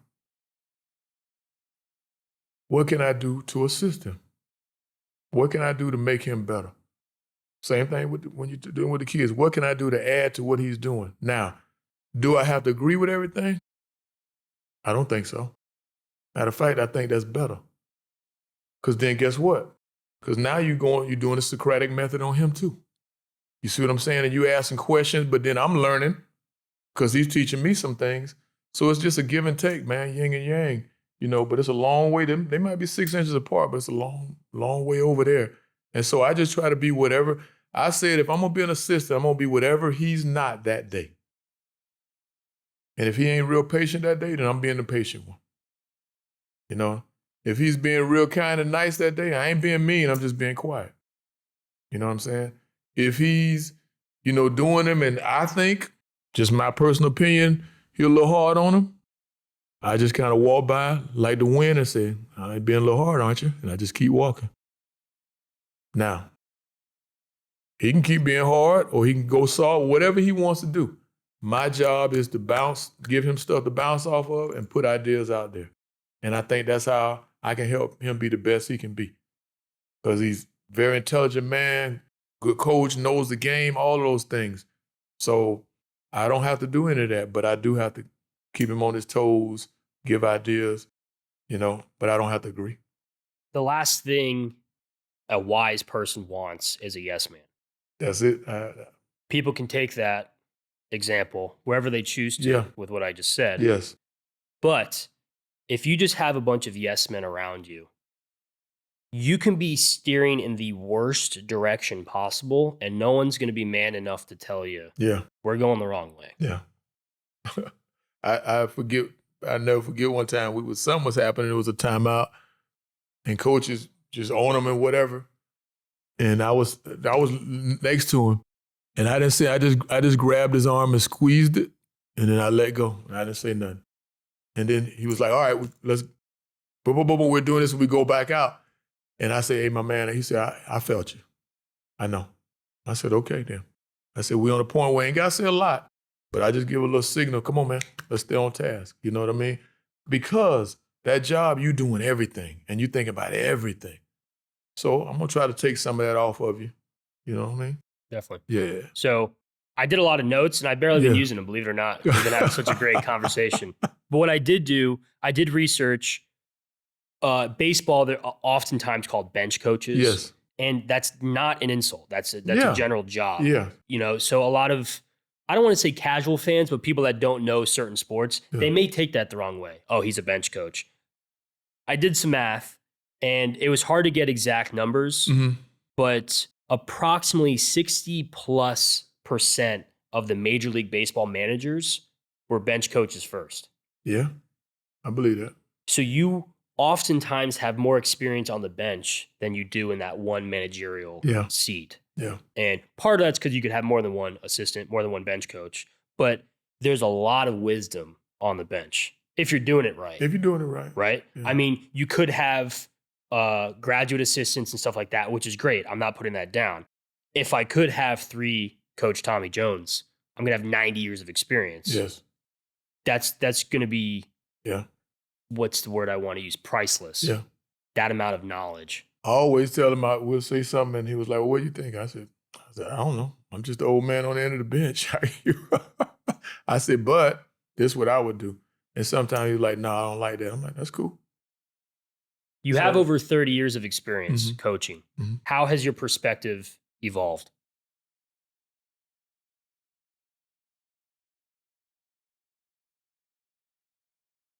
I'm not worried about the record.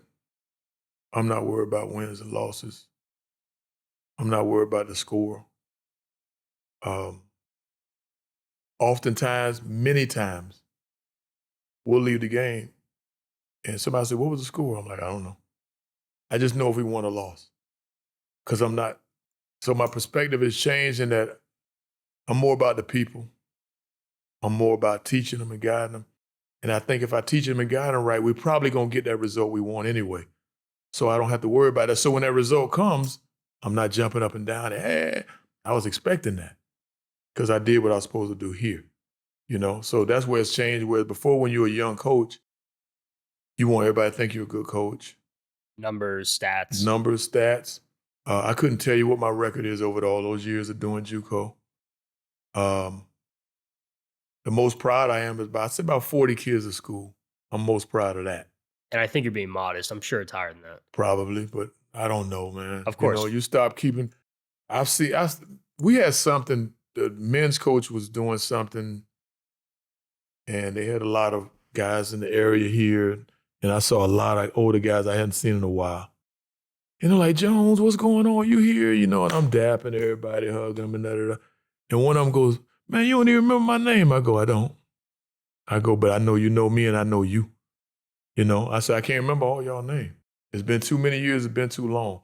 Now, there's a certain few that you remember, you know, but then the more we talk, and then I let him know I knew him, but I go, yeah.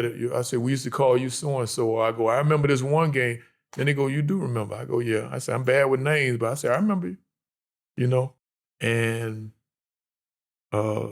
that's what it's about, man.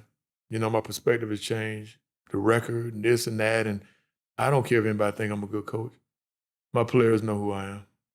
The ones that achieve what they achieved, they know I helped them. How much they acknowledge me, I don't care about that either. You know what I mean? I know I did what I'm supposed to do. I tell them all the time, I go, what kind of man would I be if I knew something better to help you be better and I didn't share it? Wouldn't be a very good man, would I? There you go. What's your perspective of yourself as a young coach? Looking back, how would you view the first year that you were coaching? A lot of energy. More jumping around? Yeah, yelling. A lot of energy. A lot of passion. A lot of passion. I still got the same passion. It's just directed in a different place. I can save that energy. You know, I can relate. I remember thinking, this is going off track, but not really. I remember watching this old man cut this yard. And it wasn't a big yard. And I'm watching him cut it. Walking so slow, bro. And he's cutting it. And then he gets over here and then he's edging it. And it's like, oh, puts that down. He's walking over to get the hedge trimmers. And then he's, and I'm watching. And he got it done. And I'm like, man, I could have done that 2 hours ago. Yeah, but I might have missed something. He took his time. He did it right. And he got it all. You see what I'm saying? So I see the young coach. I was teaching and guiding. But I might have missed something. And I think the something I might have missed was the love, the finding out what that kid needed, what that kid was missing, and helping them go on, and maybe not the basketball, maybe just like the kid I saw in... Start a family. Yeah, start a family. Finish school, get a degree. School, there you go. And that's the part I missed early. But it's okay, because that's part of being a young man. You didn't know. My mom used to always say, you can't help what you don't know. She said, but now when you know, you know. Well, I said when I was moving a couch, right? So one of my best coaches, I've had a lot. I've been very fortunate, but Nelson Vargas is a big impact on my life. His name's Nelson. And I think I heard that name before. You may have met him. He's been coaching baseball for a while in the Tampa Bay area. Yeah. He's from Puerto Rico originally. Okay, I heard that name before. And he was one of my high school coaches. He was the assistant coach when I was playing. Eventually, he was the head coach eventually. He tried to teach me, and I'm going to be honest, at the time, I didn't learn that lesson. He was trying to teach me that the game slows down. It does. And I believed him, but at that time, when I was 14, 15, 16, he coached me for several years. It wasn't slowing down for me at that time. I believed him that it would happen. Now, he's asked me to come back and coach, and I've helped him coach different tournaments and stuff, and it was awesome doing that. Now I see it. I'm like, oh my God, the game is so much slower now, you know? And I haven't played, it's been over 10 years now, right? About 10 years this year since I've been playing. And it's an important lesson that I didn't forget. I believed it, but it didn't happen for me yet, right? Couldn't see it, man. I only knew what I knew, right? And it's an important lesson. How do you try to describe to your athletes that the game slows down? That's a good question. Because we'll be in a game and just so and I like, no, don't do that. You know, and they're like, what? And they're doing it, I go, that. You know? And I'll like, that's a turnover, it's a turnover. And it's like, they were like, how'd you know that was a turnover? I like, well, one, because I've seen it before. And I tell them, the game, whatever the game is, it's all moments. And they repeat, because it's the same game. See what I'm saying? You might get a different player here that makes things different, but it's all repeats. It's just moments. And they're going to come back around. Now, you just got to be ready for when your moment comes. You just got to train for when that moment comes. You got to train for when you're going to say, You know what I mean? It's kind of like watching film, but you're living it versus watching film. And so I tell them, with time, you'll learn because it's just all moments. I didn't use the word moments. I'm trying to remember what I said to them. Situations, or it's all situations. And you're going to get them, you're going to file them back, and you ain't going to know you remember them.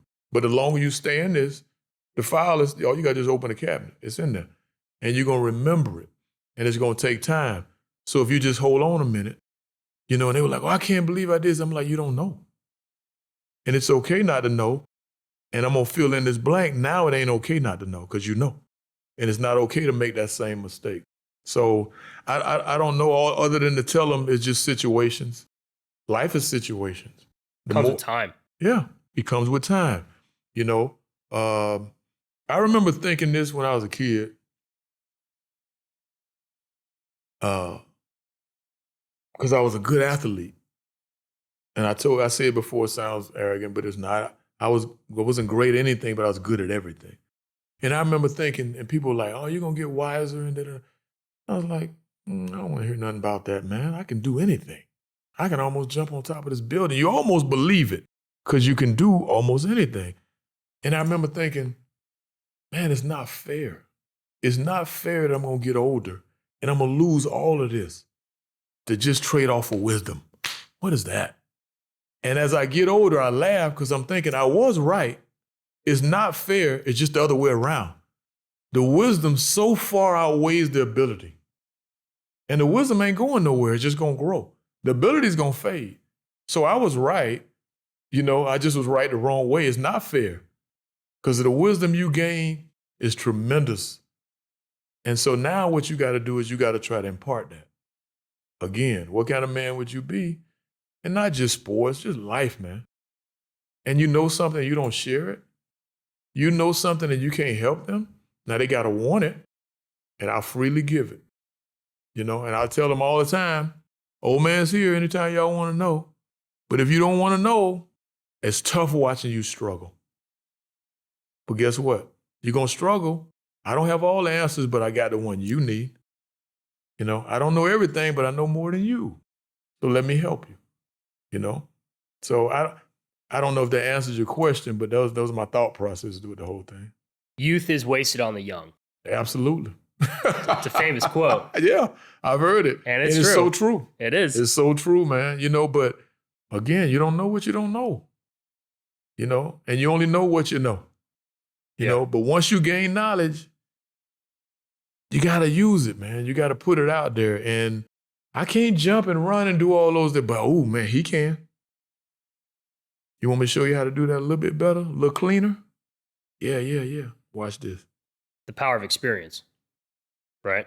What's the replacement for it? And, you know, I noted before that I was a fireman. Yeah. Not nearly as long as I planned on it, right? But the experiences I did have were huge. Yeah. Where I thought I knew what stress was. See? Till I became a firefighter. Everyone, Mike Tyson has the quote, everyone has a plan until you're punched in the face. You get punched in the face. Everyone has a plan until the building's on fire. How about that? Right? Yeah. It's a little different spin. Yeah. And I would never take on Mike Tyson. Yeah. But burning buildings a pretty tough take on too. And man, I thought I knew what stress was. You know, from baseball, from the game, powerlifting, life, you know, first relationships in college, you know, learning to just live on my own, whatever. Yeah. Man, the experience was different. I just needed more of it. Yeah. But at the same time, the discipline you built over time with all the ventures and all the things you did, that same discipline will get you to take that experience, mark it up. And use it. And use it. That's it. I've got a couple questions left. Okay. You've noted you've coached both men and women's sports, multiple sports, including basketball, track, and field, and stuff like that. Easy question to answer if you're going to ask what I think you're going to ask. Am I going to ask it? I've got it written down. Go ahead. Describe how they differ. Yeah.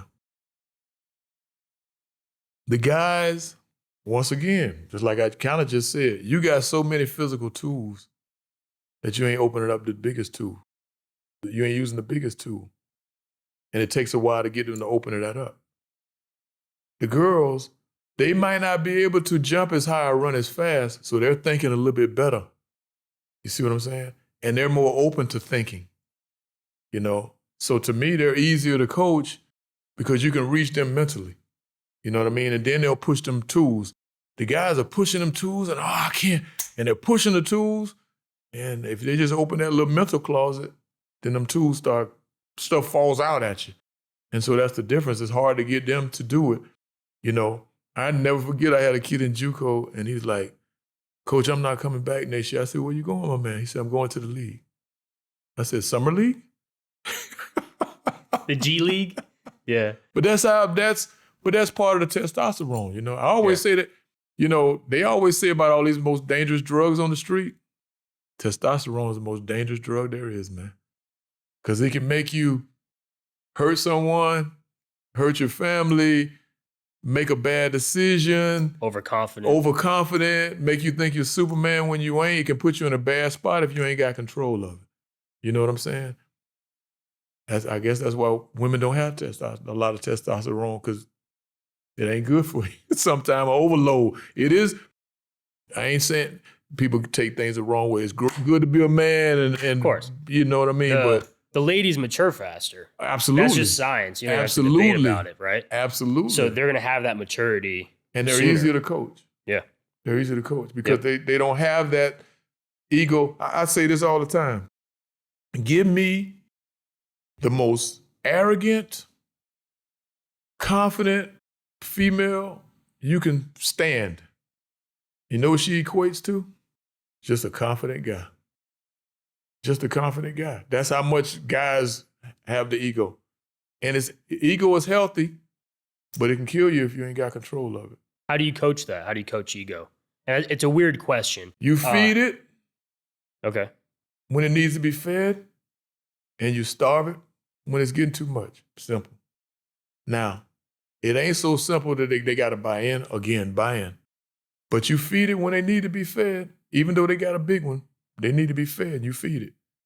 And I think you feed it when it's most starving. Yes.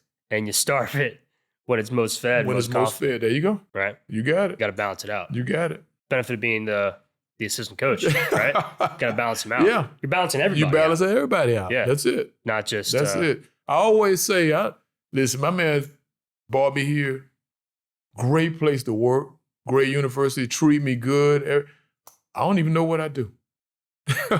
But I guess I do because I explained it to you. Of course. You know what I mean? So, everyone else does. Yeah. That's why they're keeping you around. Yeah, that's it. Right? That's awesome. As a coach, you just talked about life coach is a silly word, right? It is. And I think the true life coaches don't use that term, right? No. So you're helping athletes on the court, in the weight room, but you're also helping them as people and academically. Yes. How do you help them when they're struggling in their personal life and academically? The court's kind of the easy stuff. Yeah. I don't want to put words in your mouth. No, the biggest part, the court is the easy stuff. The biggest part is if you don't know, then lead them to somebody who does. That's it. You know what I mean? If I don't know, then I can't just give them I don't know. Then I got to find somebody who does know to help them. And ain't no shame on me. I don't know everything. You know what I mean? So now they got the academic problem. Come here. Let's go see so-and-so. Go tell them the situation. Let them handle it. That's what they do. You know what I mean? Now, if it's something I know academically, I'll help them with it. And then I'll still lead them to the person that's supposed to be the expert. You see what I'm saying? So ain't no shame in the game, man. I don't know everything. I'll lead them to whatever they need, you know, and maybe somebody else get it for them. I don't know. These day and age, we make it like, I never forget one time being in a store. I worked in a store or something. I don't know where I worked. And the guy came to me and he goes, hey, so-and-so. And I said, I don't know. I'm not sure. And then he said, well, what about da-da-da? I said, that's a good question. He says, what do you know? I said, I don't know what you're talking about, but I do know who can help you. And they make it almost a shame that you don't know everything. I don't, my man. But I'll help you. You know what I'm saying? So if you don't know, then find somebody who do. That's all. My mom always said, you can't know everything, but you know what you know. I was quoting your mom the whole time. How do you gain an athlete's trust? By being consistent And by things being what you say it is, when you say it is, it has to be that. It has to be that. You know what I'm saying? You tell a kid it's going to work, and you got to show them how it works, and then you got to show them how to get to where it works, and then you got them. You know? And then when they come to you, you'll be surprised at things that they confide in you. And then you got to hold on to that. And then keep the trust. You got to keep the trust. Because there's a moment where they gonna test you, knowingly or unknowingly. There's a moment. And you got to recognize that moment. And if you fail, then you got to come back and be able to say, I failed. My bad. This is what it's supposed to be. Do you ever struggle with being consistent? Everyone has an off day. Absolutely. Tell me about that. That's when I go to somebody. I got somebody that I go to.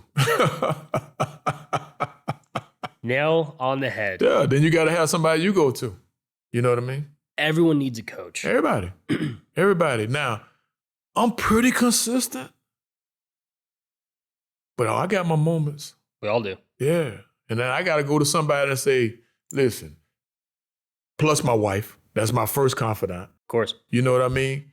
But then sometimes you got to go outside of the house because I'm thinking, she love me. She going to say whatever, you know? But it's not true. She's going, you know? Yeah. But you like, she likes me, loves me. She going, you know? Yeah. So now I'm going to go to somebody and say, listen, my man, what's up with this right here? Did I do this right? They're like, come on, man. You've been doing this for a long time. You know. Or they'll say, I wouldn't have done it that way. You know what I mean? And then they'll say, usually you don't. Or they'll go back to some and say, I remember. See what I'm saying? So we all need somebody. What can people do to find other people like that? So if they're not an athlete, how can people find more trusted sources they could rely on? You got to be open to people. I think we live in a world and a time where everybody closes everybody. It sounds like fairy tale. You know, you walk down the hallway, sometimes people won't even make eye contact. People won't even say good morning, good night, good evening. And then you have to fight so that you don't find yourself doing that. Because you're like, well, damn, ain't nobody going to speak to me. Hell, I ain't speaking. But that's not the way to be.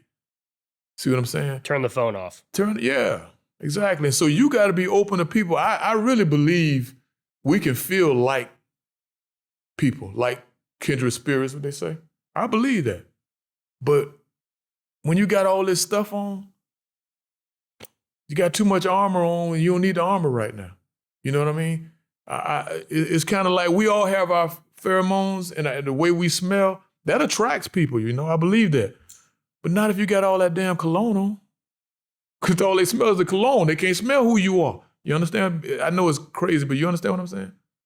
I heard a speaker, I forgot where it was. They were teaching people like sales and stuff. Yes. And it was actually a job that I was just a photographer. So I was just photographing the event and it was a speaker on stage talking. This guy's been really successful in sales and building teams and whatever. Yeah. And one of his biggest piece of advice is get all of your staff to just have good hygiene, which is normal, right? Stop wearing cologne. That was his piece of advice. Stop wearing cologne. Yeah. Because when you walk in, you don't want that to be the overwhelming whatever. Yeah. And it feels more natural and normal. Yes. And so and I'm sorry to cut you off. Oh, no. A caveat to that is that's why I will always do these in person. Yeah.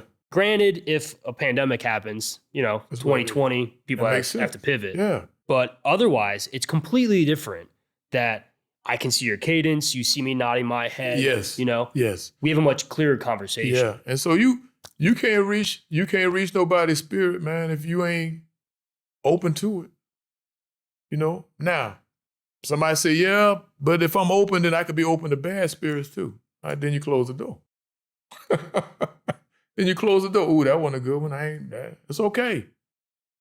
But that's how you reach people. You got to be open to reach somebody. Now, you might leave yourself open to a bad experience or something like that. As I've gotten older, that's a chance I'm willing to take. Now, am I just friendly? Hey, no. But I present myself.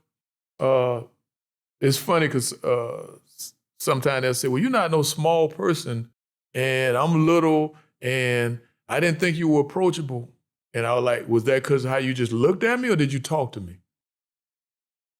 You got to talk to me. You got to hear my voice. You got to hear my tone. You know what I'm saying? I can't tell you how many kids, they were like, man, I thought you were mean. And I was like, because you just looked at me. I was like, I said, that's why I don't have no facial hair, no Fu Manchu. I ain't got none of that. I was like, because then I'm going to look even meaner. Now what is mean? I don't know. Maybe it's the bald head. Maybe, I don't know what it is. But if you didn't hear me speak, you didn't hear the tone of my voice, as you saying, then you can't possibly know what my spirit like. And so I think, I don't know what you're going to do if your spirit's not open to it. You ain't gonna never find a kindred spirit. You ain't gonna never find nobody to figure out what they need or reaching them. I don't know. And we live in a cynical place, a cynical world. So, I remember my mom telling me one time I was coaching, and I've always been boom, hug, young ladies, how you doing? But I always tell the young ladies, you don't have to hug me. If that makes you uncomfortable, don't do that. But that's just who I am. And my mom always worried about that. And she was like, you know how the world is, and they see you're an older guy with these young girls. And I was like, yeah, but that's not in my heart. Never has been. And sometimes people will say things, and that's okay, then I won't do it. But any of these girls here, they see me, they already know. Some of them will come up and they be like, where's my hug? And I'll be like, yeah, how you doing? How we doing today? What's going on? You see what I'm saying? But my mom was always worried about it, and I told her, I said, listen, I only know how to be me. I'll be careful, but I only know how to be me.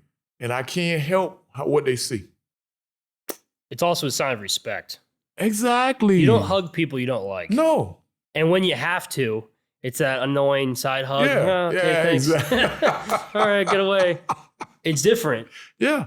You want a hug from your grandmother, your grandfather, your aunt, your uncle, whoever it is, right? It's a sign of respect. The and trust. Funny thing happened, I think I had one kid, she was like, no, I'd rather not hug. I said, okay, well, there's high five. That's okay, yeah. So then every day I see everybody coming up hugging and I high five. And then she goes, where's my hug? And I go, you didn't want one. She goes, well, I didn't know you. I go, they didn't know me either. I said, but that's okay. We make our choices. Do you want a hug? Yeah, I would like a hug. Okay. It also shows the wisdom that they spoke up. It does. And they said. And I respected them for it. Right? Yeah. Because that made it even better. Because then when they were ready, they just tell you. Yeah. Right? I always say to the young men and the young ladies, I know I keep using this word, it's a cynical world. People going to think what they want to think. I go, but it's important, I think, with these young people that that a man can love you outside of your father, okay, and not have no ill intentions. That's important. It's important not to think everybody's the enemy. Now, there's some people out there with some ill intentions. I get it. But I think that's important to know. And then I also say, as a black man, it's important that they know that I might be different from you and come from look different, but I'm still a man. And I still have love for you as a human being. You see what I'm saying? A true coach. A true coach. A true coach has love and passion. A true coach. Very well said. And trust. Very well said. Right? Yep. Because I've worked with male and female coaches as an athlete, as a coworker, as a partner, Now, it's not for everybody. It's okay. And some coaches, I'm not doing that. And that's okay. You ask me about me and how I see it, that's how I see it. I think I'm going to try to keep it to only 2 more questions. No, ask as many as you want. I love it. We could be here all day. Yeah. But what are life lessons that your athletes have taught you?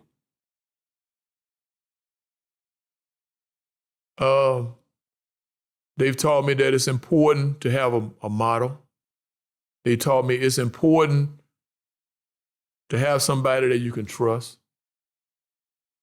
They taught me it's important to know that somebody loves you.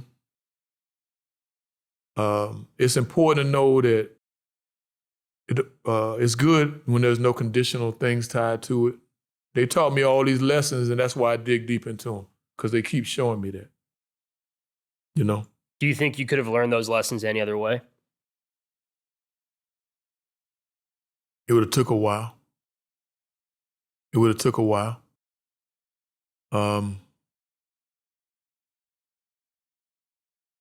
But those are the lessons the coaches taught me. So I was pretty sure about them. And then when the kids, I was like, yeah, that's what I thought. Because these guys wouldn't have taught me that. They didn't steer me wrong no other time. See what I'm saying? So when the kids teach me them things, and they also taught me, I had a kid tell me one time, never forget this, and I was learning, I was yelling about something, and da-da-da, and she walked up to me in the heat of the moment, and she said, Coach, you all right? She said, because you stressed right now. And I was like, yeah, this ain't that serious, man. And this kid cares more about me than this moment right here. I learned a lot. It was a good lesson for me. Pretty cool, right? Yeah, real cool. And sometimes they don't realize how heavy. I think she was messing with me. Yeah, I'm sure she was. Yeah. Like, Coach, you're going a little too far. Yeah, but it taught me a lesson, though. It showed me myself. You know, and if I had a mirror, I'm sure I'd have veins popping out and everything. You know what I mean? And then from that moment on, I stopped taking it that serious. I take it serious, but I ain't going that far, man. Nah. Nope. Just teaching lessons, bro. That's it. So. Pretty awesome. Yeah, man. So how often do former players still come back and ask you for guidance the same way you've gone back to your previous coaches? It's funny you asked that question. And the last couple of months has been absurd.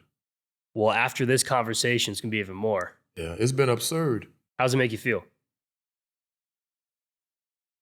Pretty old. Old? Oh, man. No, I'm just kidding. I'll tell you a story. About a year ago, and making some changes in my life, figuring some things out, and I was praying, and I said, where am I going here? What are we doing? What's my purpose? Because right now, basketball just ain't enough. I love it, but it ain't enough. And I said, you got to show me something. Take me in another direction. Maybe I need to be a mailman. I don't know. But this ain't fulfilling me right now. It's not enough. Man, I've had more kids call me from the past, track me down, send me emails, find out where I'm here, bring their kids around, talk about the lessons they've learned. Do you remember when you said this? I got no clue, bro. Listen, just like when we came here today, I think you asked me about some question. I'm like, I don't write nothing down. I'm just telling you what I'm feeling. You see what I'm saying? And you see I get a little bit more animated as we're doing it because I'm getting into it. And I don't remember nothing I told them kids, man. From last week to 20 years ago. They do. And I'm telling you, in the last year, I've had more kids come around and show me love and show me this is what I'm supposed to be doing. This is what I'm supposed to be doing. I'm home. You know? And if I don't do this, it's still something with leading young people and guiding them. And I say all the time, I'm a flawed man. I don't understand why I'm supposed to be doing this. I'm as flawed as they come, but you chose me to do it. That's what I'm doing. And I'm in the right place. Describe that calling. It's confusion. It's confusion. Because I'm confused, because I'm looking at me and I'm saying, I'm just a man just like you or young. You see what I'm saying? So what is it that I have that you coming to? It's confusion. That's what it is to me. But I accept it because I know where it's coming from. I accept it because I'm feeling good. But more importantly, I accept it because I see what it's doing and how it's helping some young people. So I accept it, but it's confusing, you know? Because I'm flawed, make mistakes and all that. They coming to me like I'm perfect. I ain't perfect. I ain't even close. What did I tell you when you called me about doing this? I'm like, you want to talk to me? That's exactly why. I'm just a dude, man. Well, in that conversation, I was writing notes, and there's one quote of yours that I wanted to recite. I know you don't remember. You just told me, right? You're not going to remember it. Because if I tell you something, man, I try not to speak unless I believe in what I'm saying. That's how you remain consistent. That's how you remain consistent. So when you were describing a former player or student, you said, quote, she was not a basketball player. She was a student of life. And for those that have stayed around this whole conversation, earlier you were talking about you don't have to be great at one thing if you're good at a lot of others. And being a student of life, that allows you to excel beyond just the game of basketball. Absolutely. Where basketball is great. Yeah. And I do like basketball as bad as I am at it, right? But it's like, it can't just be the paramount that people fascinate on, right?